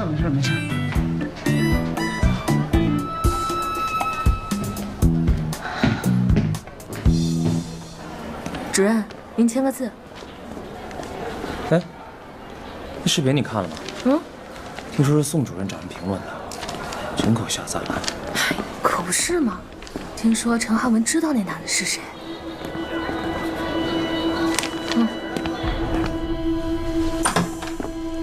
陈汉文，你为什么不说实话？怎么了这是？原来你知道视频里那男的是谁啊？不是，你怎么知道的？你别管我怎么知道的，你为什么不给他揭露出来啊？你害得主任到处被说。谁？唐主任啊？宋主任。所有人都说那评论是宋主任叫人发的，如果你告诉他那是谁，他就没理由这么做了呀。走，你跟我去解释清楚去，不然我这视频发网上，我告诉你。就是宋主任发的。你少蒙我啊！宋主任为什么要这么做？你说。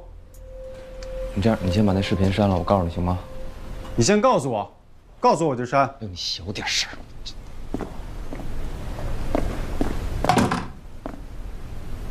是这样，我今天看到视频的时候，我就跟他说，我知道那男的是进修医生小李，不是刘副院长啊。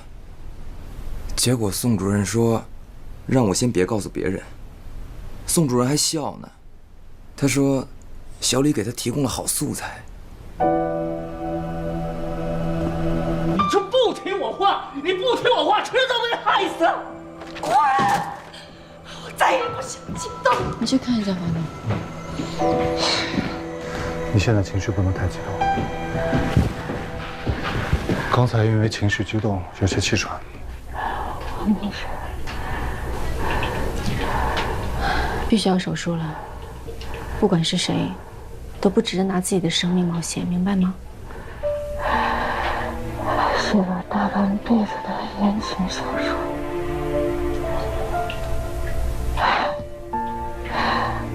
自己爱上一个人，还是头一次。他们不知道，已经36岁了，我才第一次爱上一个人。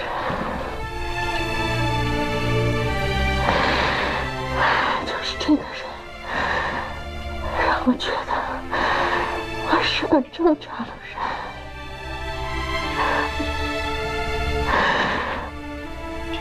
我想做个正常人。我要等他。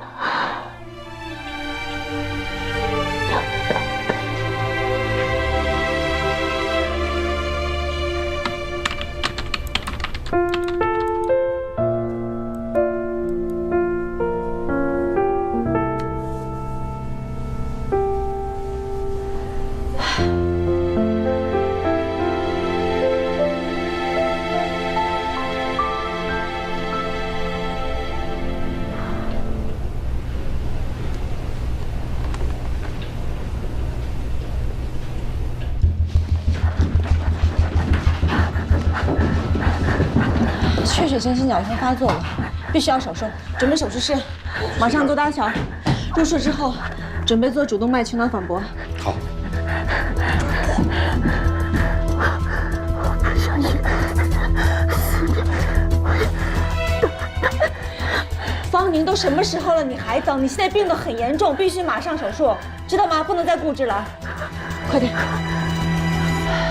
我们主任马上过来。主任，这个就是方宁要找的人。你是赵阳，方宁的男朋友。是，下飞机我就赶过来了。我能和他见一面吗？现在不能，他马上手术了。你为什么来晚了？航班取消了，为了能快点回来，我就换了一个倒2班的飞机。转机的时候手机又丢了，就没赶上飞机。医生，您帮个忙，帮我告诉他，我把工作辞了，再也不走了，一直在他身边。这个忙我可能帮不了，等他手术完，你亲自跟他说吧。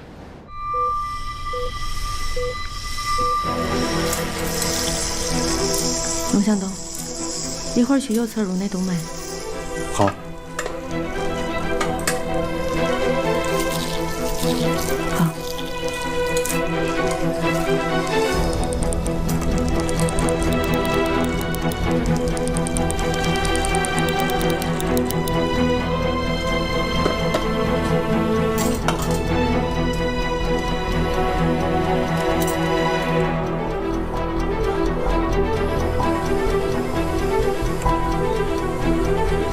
血压正常，可以继续手术。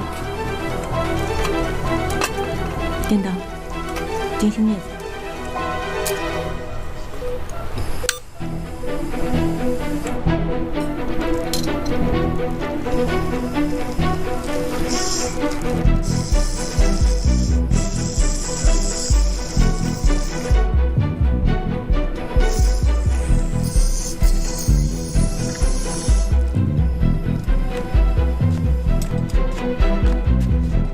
大的撑开器。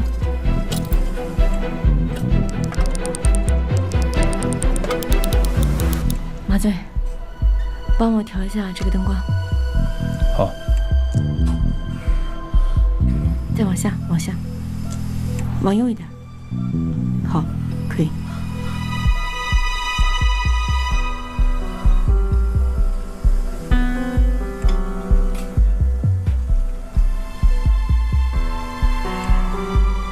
病人情况怎么样？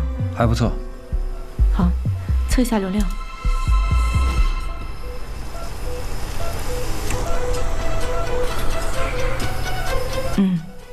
流量正常，心跳不好。心脏失颤，失颤！快，除颤板。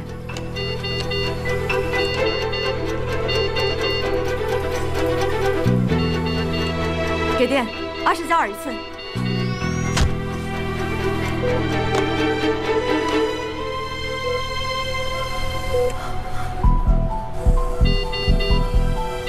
还是不太好。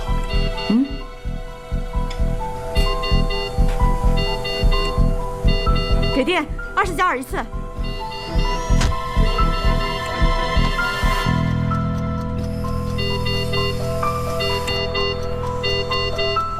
回来了，回来了，回来了。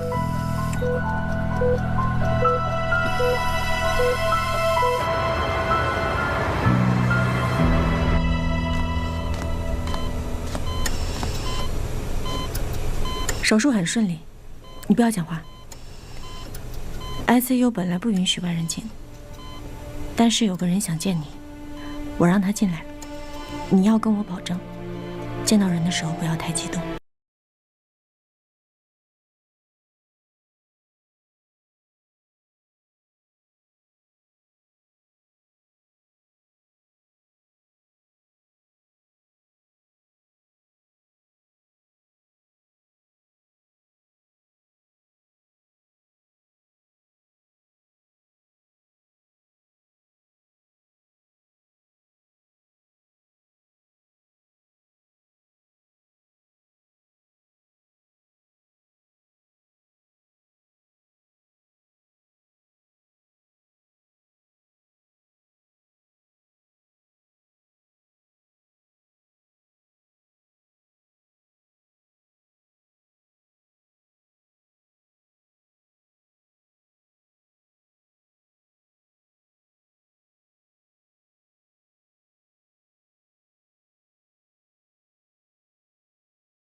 怎么了？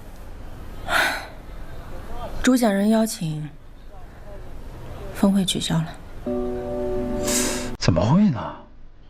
该不会是因为那视频吧？没有明说，只是说在峰会期间不希望网上有除了医学之外其他的评论。这算什么话呀？你不会到现在还不生气吧？我生气，我很生气。我准备了那么久，论文都写好了，就因为莫须有的事情，全白准备了，什么都没有。李一鸣，我想你帮我一个忙。什么忙？为什么有的病人叫廖晓波宋主任？重病组在唐主任的带领下，取得了初步的成绩，但由于肩负着临床任务和科研任务的重任，人手紧张。院长意思呢，就是暂时接调廖晓波到重病组。我不去啊。不是那，我还有很多病人呢，刘院。刘院长，廖晓波是我这个组的，你把他调走了，我是忙不过来，怎么办？有问题，向院长反映去。散会。刘方，这廖晓波是我的得力干将，左膀右臂，你把他调走了，这不拆我台吗？你得跟院长好好说说啊。调廖晓波，就是我和院长建议的啊。你记住，以后医院的事情就让他烂在医院里头，别到外头瞎传。还有，廖晓波替你出门诊的事，这反正都是出诊接病人，接谁有什么区别？这别的医疗组不都这么干吗？这不能成为理由。为挂号病人看病，那是医生的天职。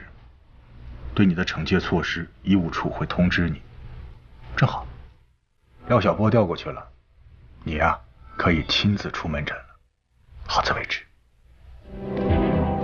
哎，主任，这2年晚上全是你的新闻。不会啊，又来了？不是，是方宁。他出院后呀，在直播里跟粉丝分享这次的手术经历，说要不是唐医生你呀，他就接不到他的男主角了。你看，现在网上好多帖子都在说这事儿呢。P 了吧？哪 P 了呀？挺好的，没本人好看啊。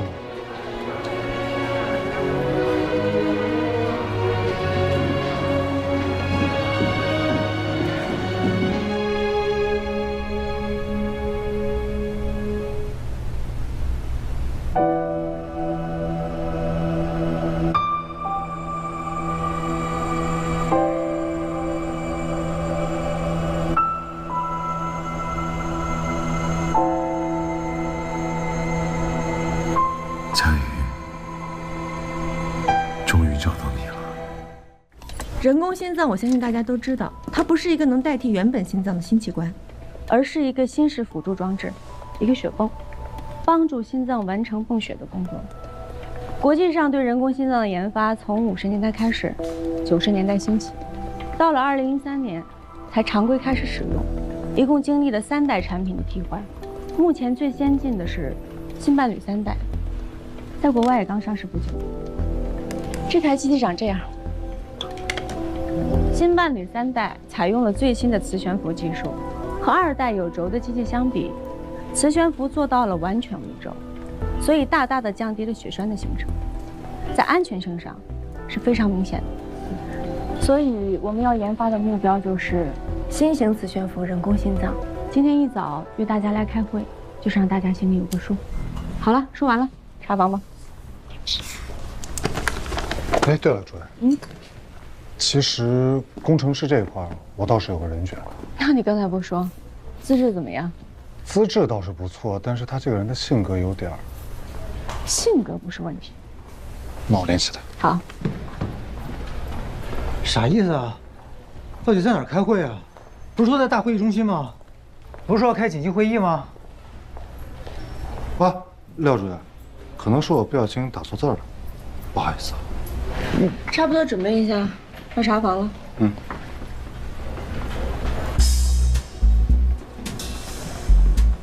切！想弄这小子要整我。哦，我知道，你这把你调重病组来，就是为了让大家经常能开心一下。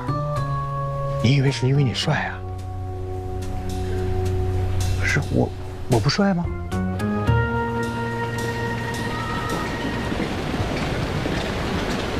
哎，老秦，得想办法帮帮我呀！我得扳回一局啊！这女人肯定有什么软肋。你以为我没摸过她的老底儿啊？就那什么克梅德医疗中心来的他那老病人，我问了一溜够，什么都没查出来。我劝你啊，忍一时风平浪静，赶紧找机会调回到宋保德身边去，就齐了。克梅德。还有没查的病人吗？这边没有了 ，ICU 还有5个术后的病人。ICU 除了那个夹层醒的不好，其他的都可以转出来的。好，挺好的。主任，哎，一个叫陈维生的病人找你说，病友专门推荐过来的。陈维生，坐吧。之前确诊过吗？为什么要手术啊？在网上看到那个女作家的直播，说别的地方不给她做手术，您给她做，您艺术高明。是这样，我前段时间体检呢，然后查出来有这个先心病，想做个根治手术。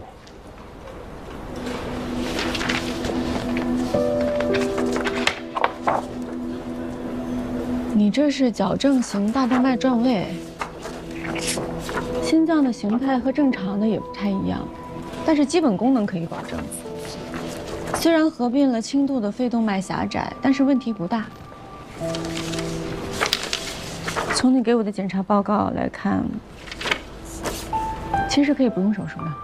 我觉得你给我这些所有的报告来讲，手术的指征有点牵强。手术指征牵强是说我可以不做手术，但是我也可以做手术。对，你不做手术对你日常生活有轻微的影响，比如说你就注意一下，不能剧烈的运动，当然不会有生命危险。如果平时觉得哪儿不舒服了，随时到门诊调一下药就好了。可是心脏手术和麻醉都是有很大风险的，各有利弊，当然决定权在你自己。那我选择做手术。不用这么急着回答，你还是回去跟家里人商量一下再来。不用了，我选择做手术，因为我想做一个登山运动员，从小就想。如果是这样的话，我跟你多说2句。先心病的患者是很难做职业性运动员的，即便你做了手术，你能不能登山也要看术后的评估。但我看你的情况有一点难，如果你是为了这个手术，我劝你还是好好考虑。您说的这些我都知道，但是我还是想选择做手术。其实我就是想要一点希望，我能接受。你这个人还挺执着的，那就给你做一个心肺功能的测试，然后决定手术的方案。好，谢谢您啊。杨百丽，你来，带他去做一个 CPET。你跟江医生走。好。对了，你之前有什么基础疾病吗？没有，我没有基础疾病。您好。那就好，去吧。谢谢您啊。没事。这边，主任。主任。工程师联系好了，让咱们现在就过去。现在？唐主任，出来一下。公事。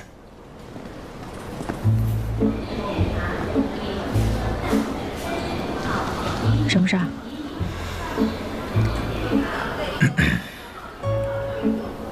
视频的事儿算是完了，但院里关于我们俩不实的传闻必须彻底解决，不然对我们的工作都有影响。你就说对你选院长有影响不就完了？我上不去，对你有好处吗？那有什么彻底解决的办法？很简单，让周林来医院，中午啊，我们3个人一起到食堂吃顿饭。我不去，多尴尬啊！他们说什么，我根本不在乎。哎呀，这时候表面功夫是最重要的，你去也得去，不去也得去，没得商量。那我还有事儿呢，研发人工心脏终于找到合适人选了，时间都约好了。真的？真的。现在？现在。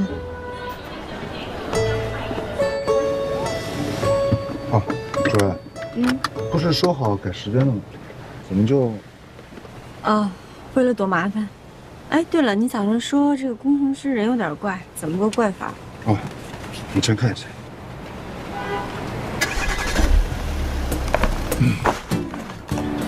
这个人呢叫王海明，是学机械工程。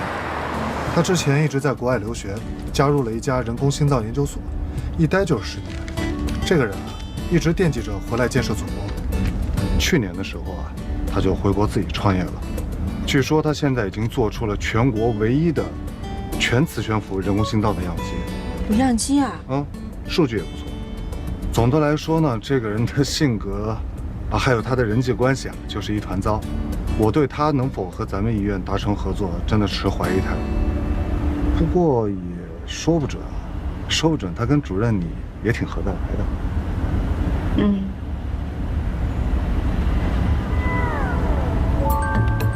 为什么人际关系一团糟会跟我合得来？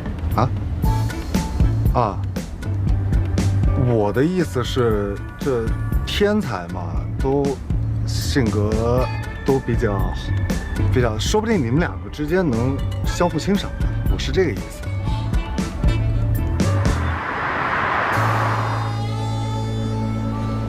冯工，安和医院的找你。谢谢。谢谢。你好，我是安和心外的龙向东。这位是我们心脏中心的主任唐佳瑜，之前电话里跟你说过。我是唐佳瑜。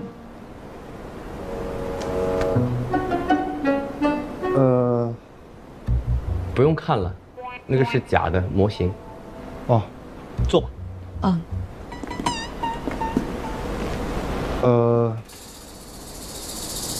你随意。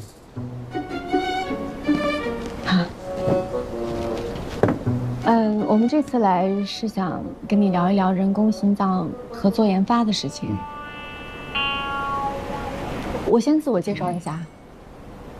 我已经了解过了，你是国内医学院毕业，后来拿到了国外执业医师的资质，然后在科梅德医疗中心接受了住院培训和专科培训，后来成为了那里年薪最高的主治医生之一。期间你一共做了258例人工心脏植入手术，这当中包括 HeartMate 2代和刚刚上市不久的3代。这个数字在同资质的医生当中算很高，但不是最高。我说的没错吧？说的完全正确。你是怎么知道的？网上查的，一查都有啊。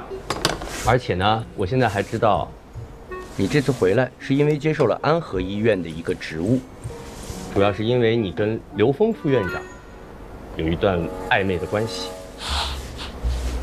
那个视频我看了。我们还是聊回人工心脏。对。我先问你一个问题啊，你怎么看待全磁悬浮人工心脏的价值？本质的飞跃。怎么讲？第2代流行动力轴心泵人工心脏是2003年上市的，但是在上市之前，研究者就发现这一款人工心脏在凝血安全性上是有缺陷的。当时就提出了全磁悬浮的概念，也就是说2代产品还没有上市，那它已经成为一个过渡产品，为研发全磁悬浮争取更多的时间。全世界的工程师和医生经过10几年的努力，第3代全磁悬浮人工心脏才在国外研发成功。王工，您也是在国外做了10年以上的研究，所以我想，对于这一点，你应该比我更清楚，它是本质的飞跃。我带你们去看一下我的样机。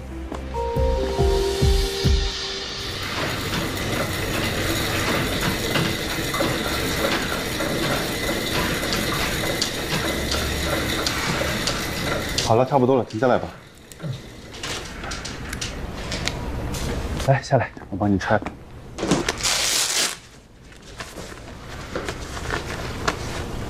就目前看啊，你这心肺的情况还不错，应该暂时不用做手术。待会儿到了高原或者山上的话，去高原可能是不大可能了。如果不做手术呢，你最好就在城市里待着，而且千万不要做太剧烈的运动。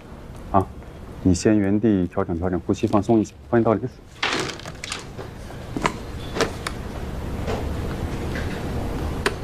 水，你稍微等我一会儿啊，稍微等一会儿。哎，护工，没水了，帮我换成新的水。大桶水没了，帮我换一桶。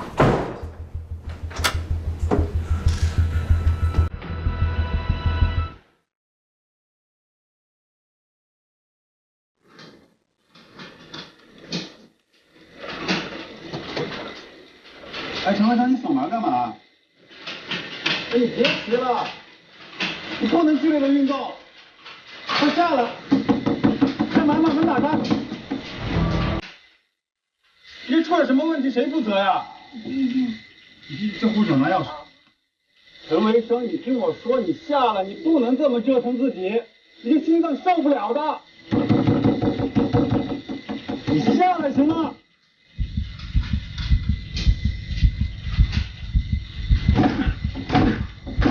护士长拿钥匙来了吗？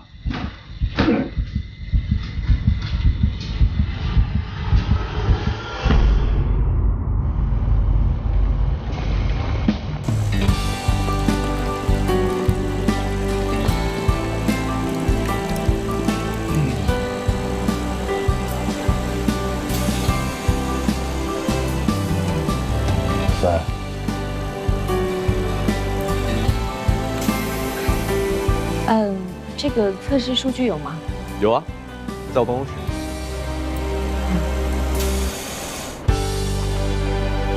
这个数据非常好啊，在这个基础上，完全可以研发出不亚于国外全磁悬浮人工心脏。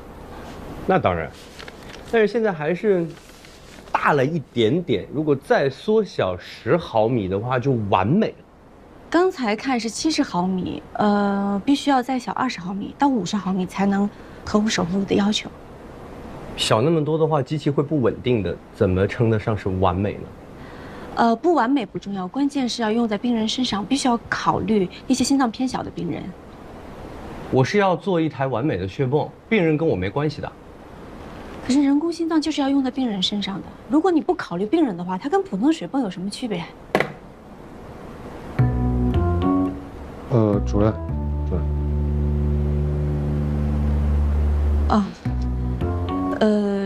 这个需要从长计议，要不然我们先把合约签了，我们再慢慢商量。我又没说要跟你们合作。啊？那你刚才给我们看样机干什么？看过样机的人多了，看过样机就算合作了。我只是带你们去欣赏一下我的杰作。辉格已经要注资了，而且他们答应给我一间全国最先进的实验室供我研究使用。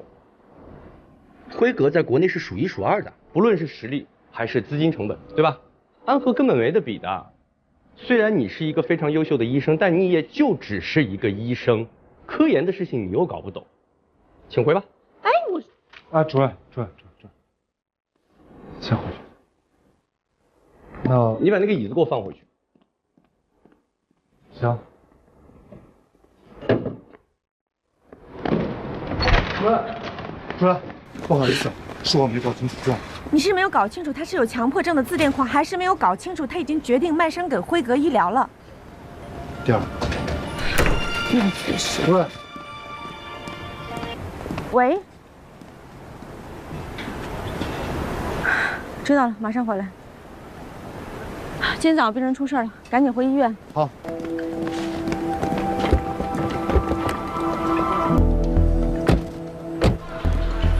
怎么回事啊？你就晕倒了。陈维生把自己反锁在心肺复苏室一通乱骑，结果心脏供血不足晕过去了，还伴有右腿出血。醒了之后说呀，原来右腿受过外伤，之后留下一个瘤子，我怀疑是假性动脉瘤，可是用加压的止血带都没有给他止住血。我觉得挺诧异的，就给他做了一个凝血因子测试，结果你们猜怎么着？现在人在哪儿？主任。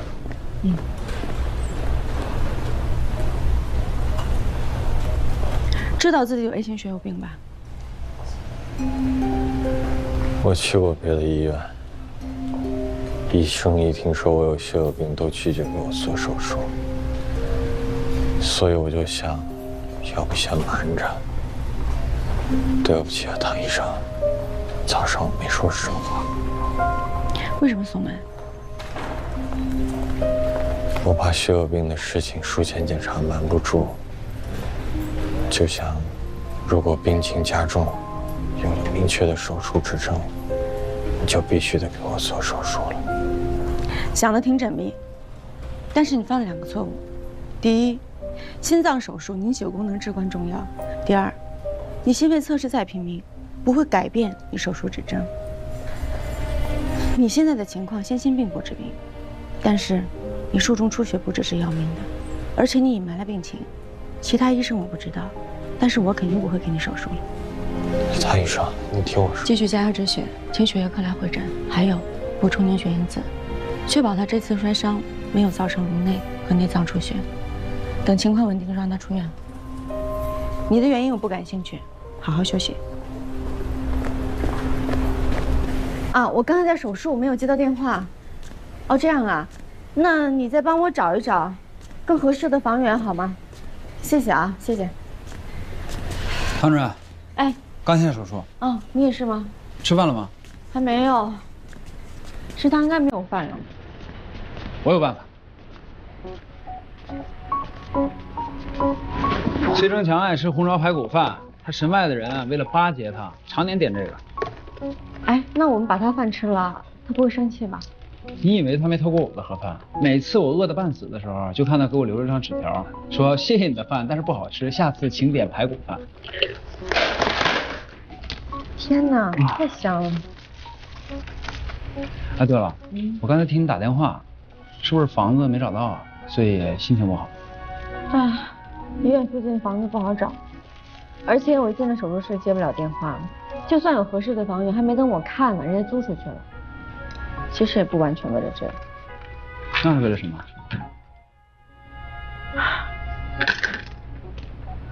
研发人工心脏，比我想象的难多了。好不容易找到一个合适的工程师，还没谈下来。这个项目就像是一个烫嘴的红糖饼，看上去是挺诱人的，可是你都不知道从哪儿下第一口。那工程师说的没错，这真的不是我擅长的领域。你先别管擅不擅长，是不是你想做的事儿？是啊，我非常想做。那你为什么想做呢？在国外，患者需要人工心脏，只需要给器械商打一个电话，1个小时之内，人工心脏就会送到医院。我一直都以为这是理所应当的，没有什么了不起的。可是直到上一次，王雪纯没有等到供体，我才知道，对于国内的患者来讲，这1个小时的便利，他们没有。以前我一直希望自己能做一个称职的，被称为神之手的，对，被称为神之手的医生。但是我更希望能够研发人工心脏，我希望能救更多的人，让他们能活下去。虽然不知道能不能成功，也许会研发失败，而且还没有合适的工程师。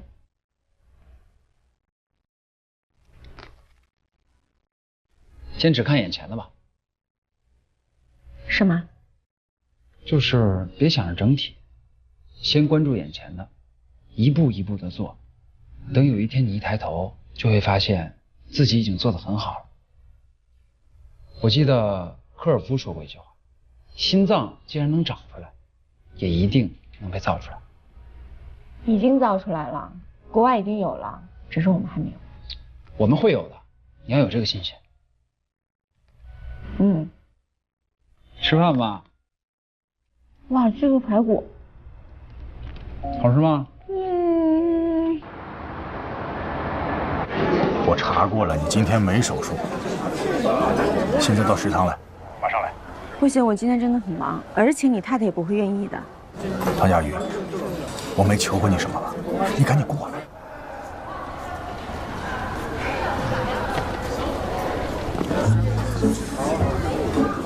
他们俩怎么在一起啊？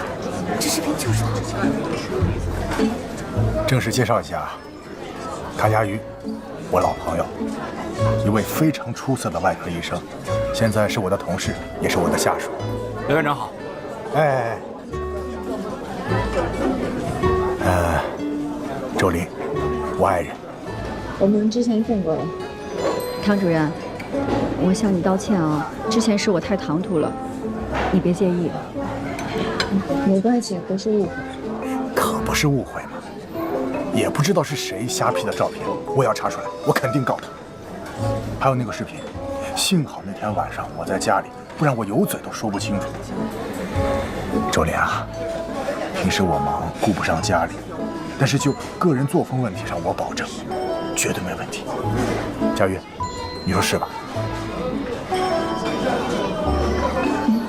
是我不好，幸好没有造成什么不好的影响。就是说呀，这事儿要是让医院的那些八卦精知道了，指不定能编出什么谣言来呢。我现在是副院长，以后说话做事过点脑子。我当时也不知道为什么，是我不好。我知道。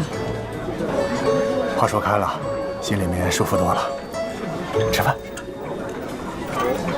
你们俩保持下微笑，我去拿点饮料。刘院长，你也来这里吃饭啊？唐主任约我爱人吃个饭。哦。你是不是觉得我做事太冲动了？其实你不懂，我为了刘峰，为了这个家庭，我放弃了我的事业。如果在婚姻里我遭到背叛，那等于我失去了所有。一块吃。不懂，你又没结婚，你怎么可能懂？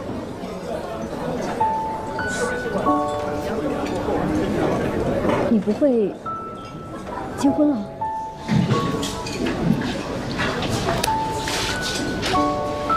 至少我明白，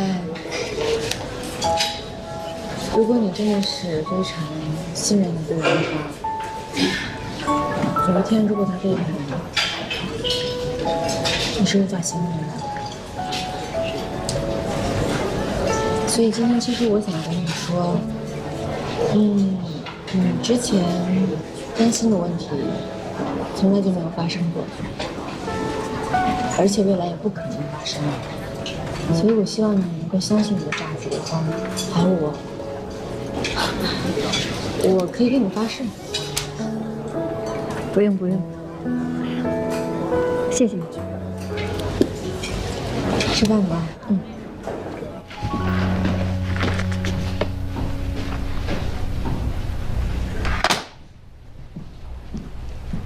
哥几个，想不想知道唐佳瑜为什么会忽然回国？我打听到了确切消息，绝对重磅炸弹。唐佳瑜这个人啊，主任，哎，主任，什么确切消息啊？我也想听听。啊？哼，你以为我不敢说呀？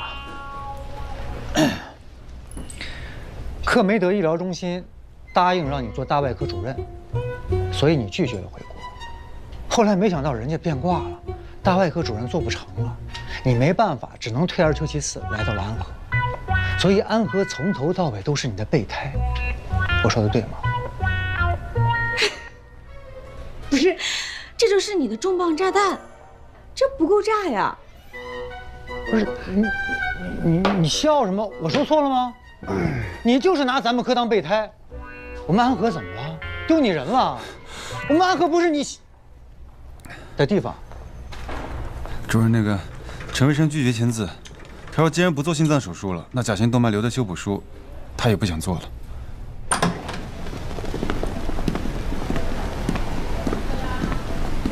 陈卫生，你腿上的甲型动脉瘤有股动脉分支连着，股动脉大出血，正常人都有生命危险。你是 A 型血友病的人，你为什么不签字？我说了，要么两个手术一起做，要么一个都不做。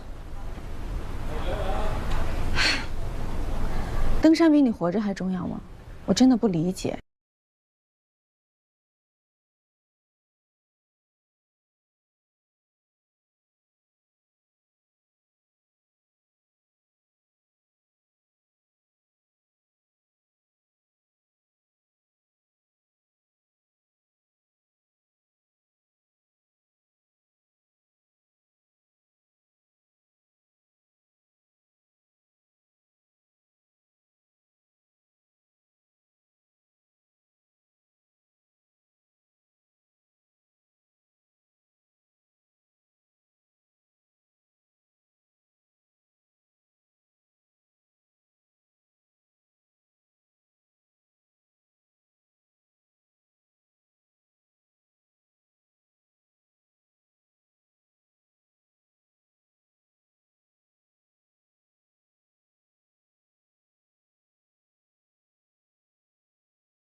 一定要做。你完全可以跟先性病共存，而且，就算是手术成功了，能够登上一座山的山顶的机会，也是微乎其微。即便是这样，你仍然要坚持做这个手术吗？我错。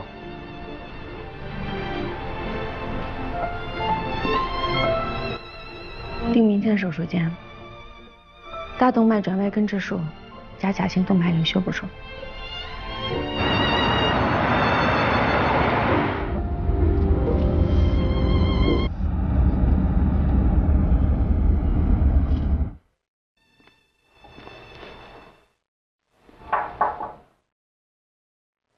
你怎么又来了？不是已经拒绝跟你们合作了吗？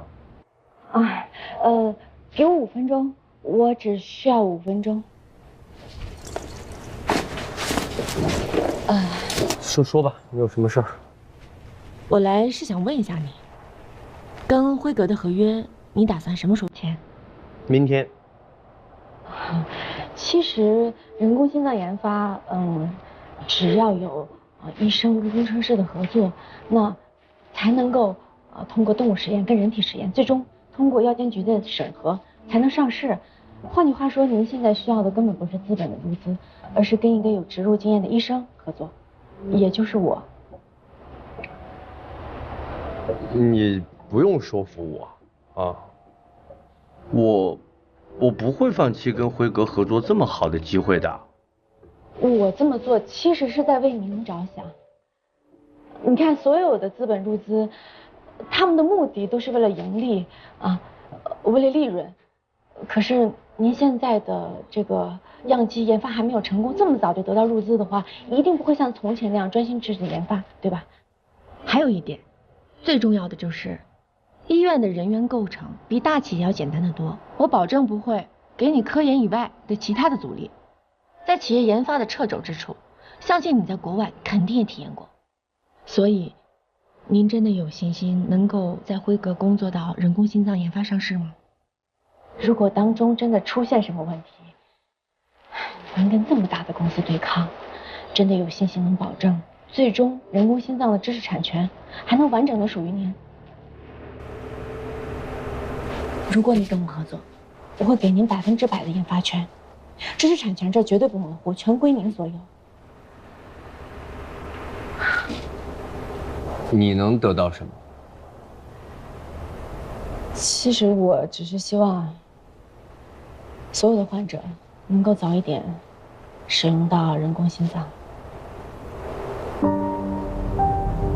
我唯一的目的。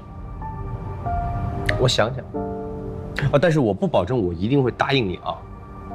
只要给我一点点希望就够了。那我不打扰了。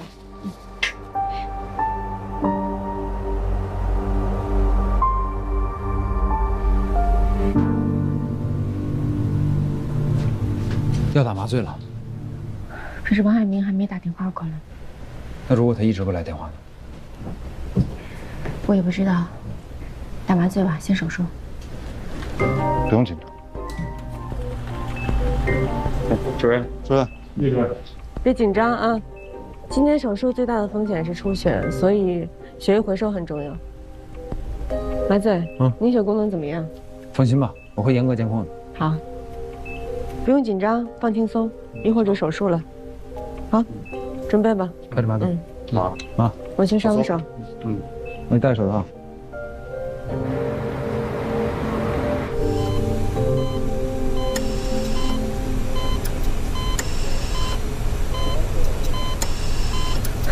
还在渗血？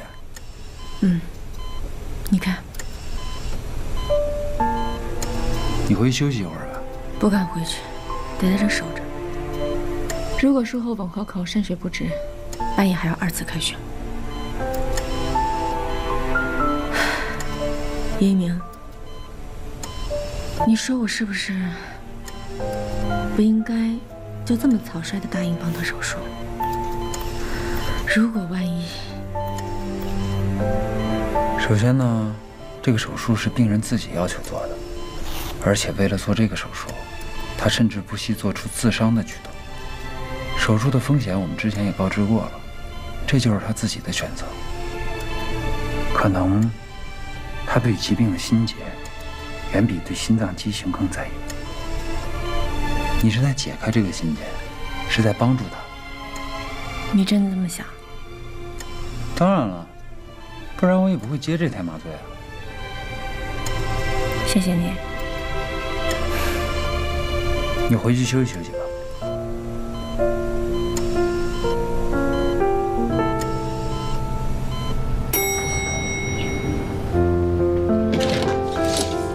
叶医生，才回来呀？啊，我一直听着你家门响呢。你爸，你找我有事儿？哎，是这样啊，我和我老伴呢要去上海照顾女儿，她刚生了孩子，我们想呢等着小孙子上了幼儿园再回来。可是这阳台这花啊，你看能不能搬到你那儿去？哎，不麻烦，浇水就行了。没问题。哎，那我去搬啊。哎，等等，李宝，怎么了？你要是去上海的话，那你这房子租吗？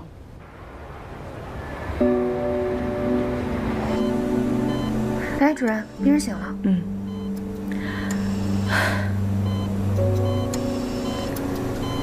陈卫生，今天已经是手术的第3天了，中间你的情况不是很好，好在现在已经度过了。你的情况已经慢慢好转，过不了2天就可以转出 ICU。我不知道今后你能不能登山，但我想告诉你的是，你挺过了这一场手术，比你任何一次登顶都有意义。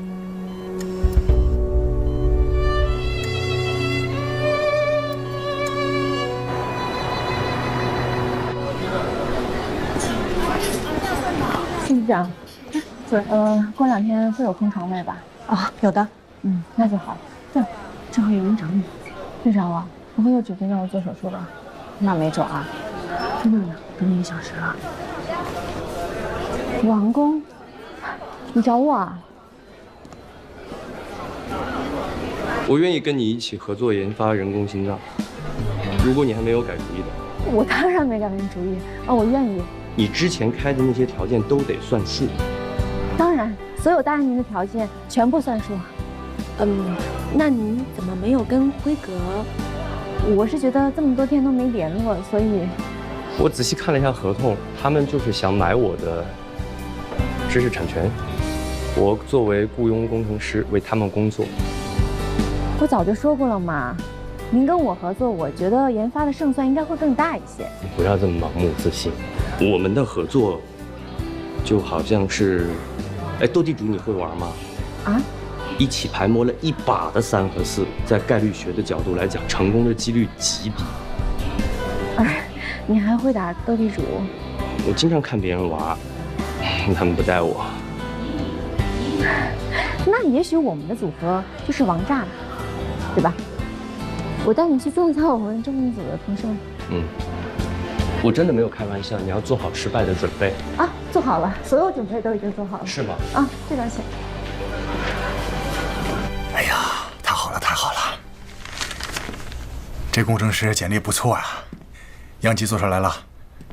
哎，你去哪儿淘的宝贝啊？如果你见了他本人，应该就不会这么觉得了。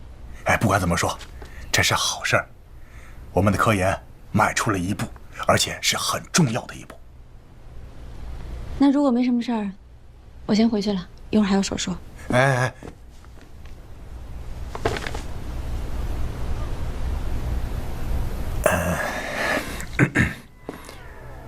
那个什么，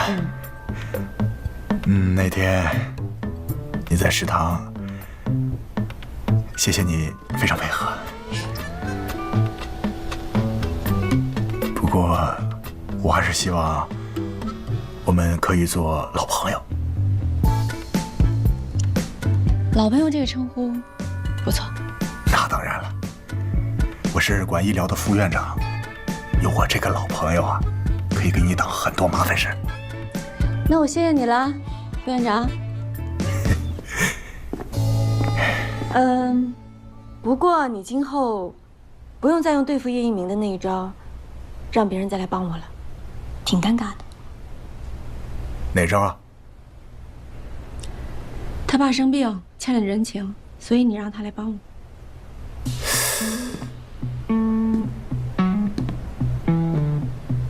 他跟你说的？对呀，今后不用再用了。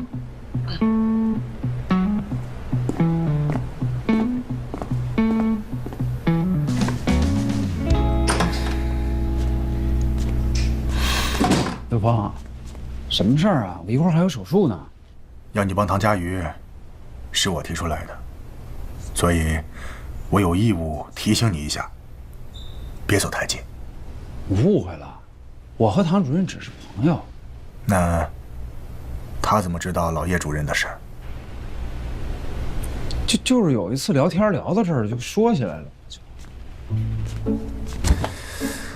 我跟你认识多少年了？虽然说我们的关系看着不错，但那也是因为3年前老叶主任的事儿，我们才真的亲近起来。他来了才不到半个月，你就全盘托出了，那证明你对他放下了戒备。放下戒备，就是爱情第一步。那我要是喜欢他，你不会生气吧？不是我生气就不跟你说这些了，我是担心你。你是个轻易不动感情的人，你动了感情，我怕你受伤害。你真的误会了，我和唐主任真的只是朋友。反正就一点，这个世界上对唐佳瑜来说，手术是最重要的，其他的都可以割舍。我跟你说，他是我见过最没心没肺的家伙，你一定不要爱上他，千万要做到。好，我要是做不到啊，我这叶字我就倒着写。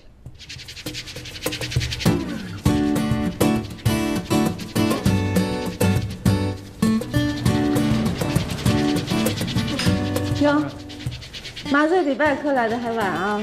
哎，临时有点事儿。啊，对了，你还欠我1个星期手术室盒饭呢。欠的肯定会还的。今天这个病人不太好插管，体重有点过重。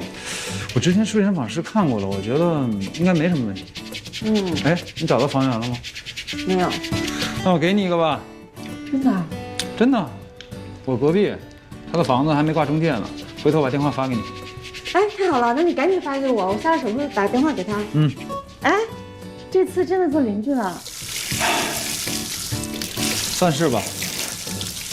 我插管去了。